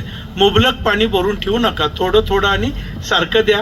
शक्य झालं ज्यांचे स्वतःकडे जमीन आहे, स्वतःचं पाण्याची व्यवस्था आहे, त्यांनी ठिबक सिंचन जोडलं तर सगळ्यात जास्त फायदा त्याचा होऊ शकतो. 5वा मुद्दा आहे पीक संरक्षण. वन्य प्राण्यांचा काही ठिकाणी त्रास होतो. रानडुकरांचा त्रास कुठं आहे का? नाही. विषय म्हटलं काही ठिकाणी आहे. रानडुकरांच्या त्रासासाठी बरेच जण देशी उपाय केलेत, पण त्याच्यापेक्षा सरकार मान्यता प्राप्त झटका मशीन मिळतंय. त्याचं पाहिजे असेल तर 2-4 नंबर आहेत, कुणाला विचारलं तर ते सांगतील. बारीक तारेचे कुंपण त्या उसाच्या भोवती करायचं. बारीक तार असते ती, आणि सोलारवरती चालणारं ते मशीन आहे, ते बाजूला बसवायचं. बसवलंय तुम्ही? बघितलंय. त्याचा करंट त्या तारेला जोडायचा. 1100 व्होल्टचा करंट त्यात येतो, पण ते झटक्याने येत असतो, म्हणून त्याला झटका मशीन असं म्हटलंय. कुठलाही प्राणी तिथे गेला, तारेला त्याचा स्पर्श झाला की त्याला एकदम शॉक बसतो. ते पळून जातंय तिथनं आणि त्याच्या आयुष्यात परत ते त्या तारेजवळ येत नाही. प्राण्यांचं ते वैशिष्ट्य आहे. माणसाने हात लावला तर माणसाला पण शॉक बसणारच आहे, पण आपण लगेच हात बाजूला काढतो, परत त्याला धरत नाही आपण. आपली सुद्धा तीच टेंडन्सी आहे. त्यांनी अपघात झाला, माणूस मेला किंवा अपघाती काहीतरी घडलं असं घडत नाही. त्यामुळं झटका मशीन बसवणं हे सगळ्यात उत्तम आहे. त्याचा खर्च किती, काय किती क्षेत्र ते बघून घ्या. पण वन्य प्राण्यापासून उसाला वाचवायला पाहिजे. आता दुसरं काय तर त्याच्यावर येणारे रोग आणि कीड याचं सुद्धा संरक्षण करायला पाहिजे. ऊस पीक लावलं, ऊसाची लागण झाली की 1.5 महिन्यांनी खोडकीड येते. सुरळी उपसली की त्याच्यात बारीक आळ्या दिसतात. हे होऊ नये म्हणून लागणीच्या वेळेला काही कीटकनाशक आहेत, ती जर रासायनिक खतामध्ये मिसळून टाकली तर ती चालू शकतात. खोडकीड शक्यतो येत नाही. समजा तरी सुद्धा खोडकीड आली तर एक साधं सोपं गणित आहे. 15 लिटरच्या पंपामध्ये 30 मिली सगळ्यात स्वस्त असणारं औषध क्लोरोपायरीफॉस 20% 30 मिली घालायची, फवारणी करायची. 1.5 महिन्याच्या उसाला फक्त 4 पंप लागतात 15 लिटरचे. 60 लिटर पाणी लागतंय. 120 मिली क्लोरोपायरीफॉस याची फवारणी करा, खोडकीड आटोक्यात येते. समजा अजून थोडंसं राहिलंय असं वाटलं तर 20 दिवसांनी दुसरी फवारणी करा. 6 पंप लागतात. 15 × 90 लिटर पाणी लागतंय. याच्यामध्ये एका पंपाला 25 मिली प्रमाणे किंवा 30 मिली प्रमाणे हमला नावाचं औषध मिळतंय. क्लोरोपायरीफॉस आणि सायपरमेथ्रिन आहे, त्याची फवारणी करा. 100% खोडकीड थांबते. सोपं आहे. अशाच एक 3-4 फवारण्या करायच्या. प्रत्येक वेळेला कीटकनाशक, बुरशीनाशक आलटून पालटून घ्या.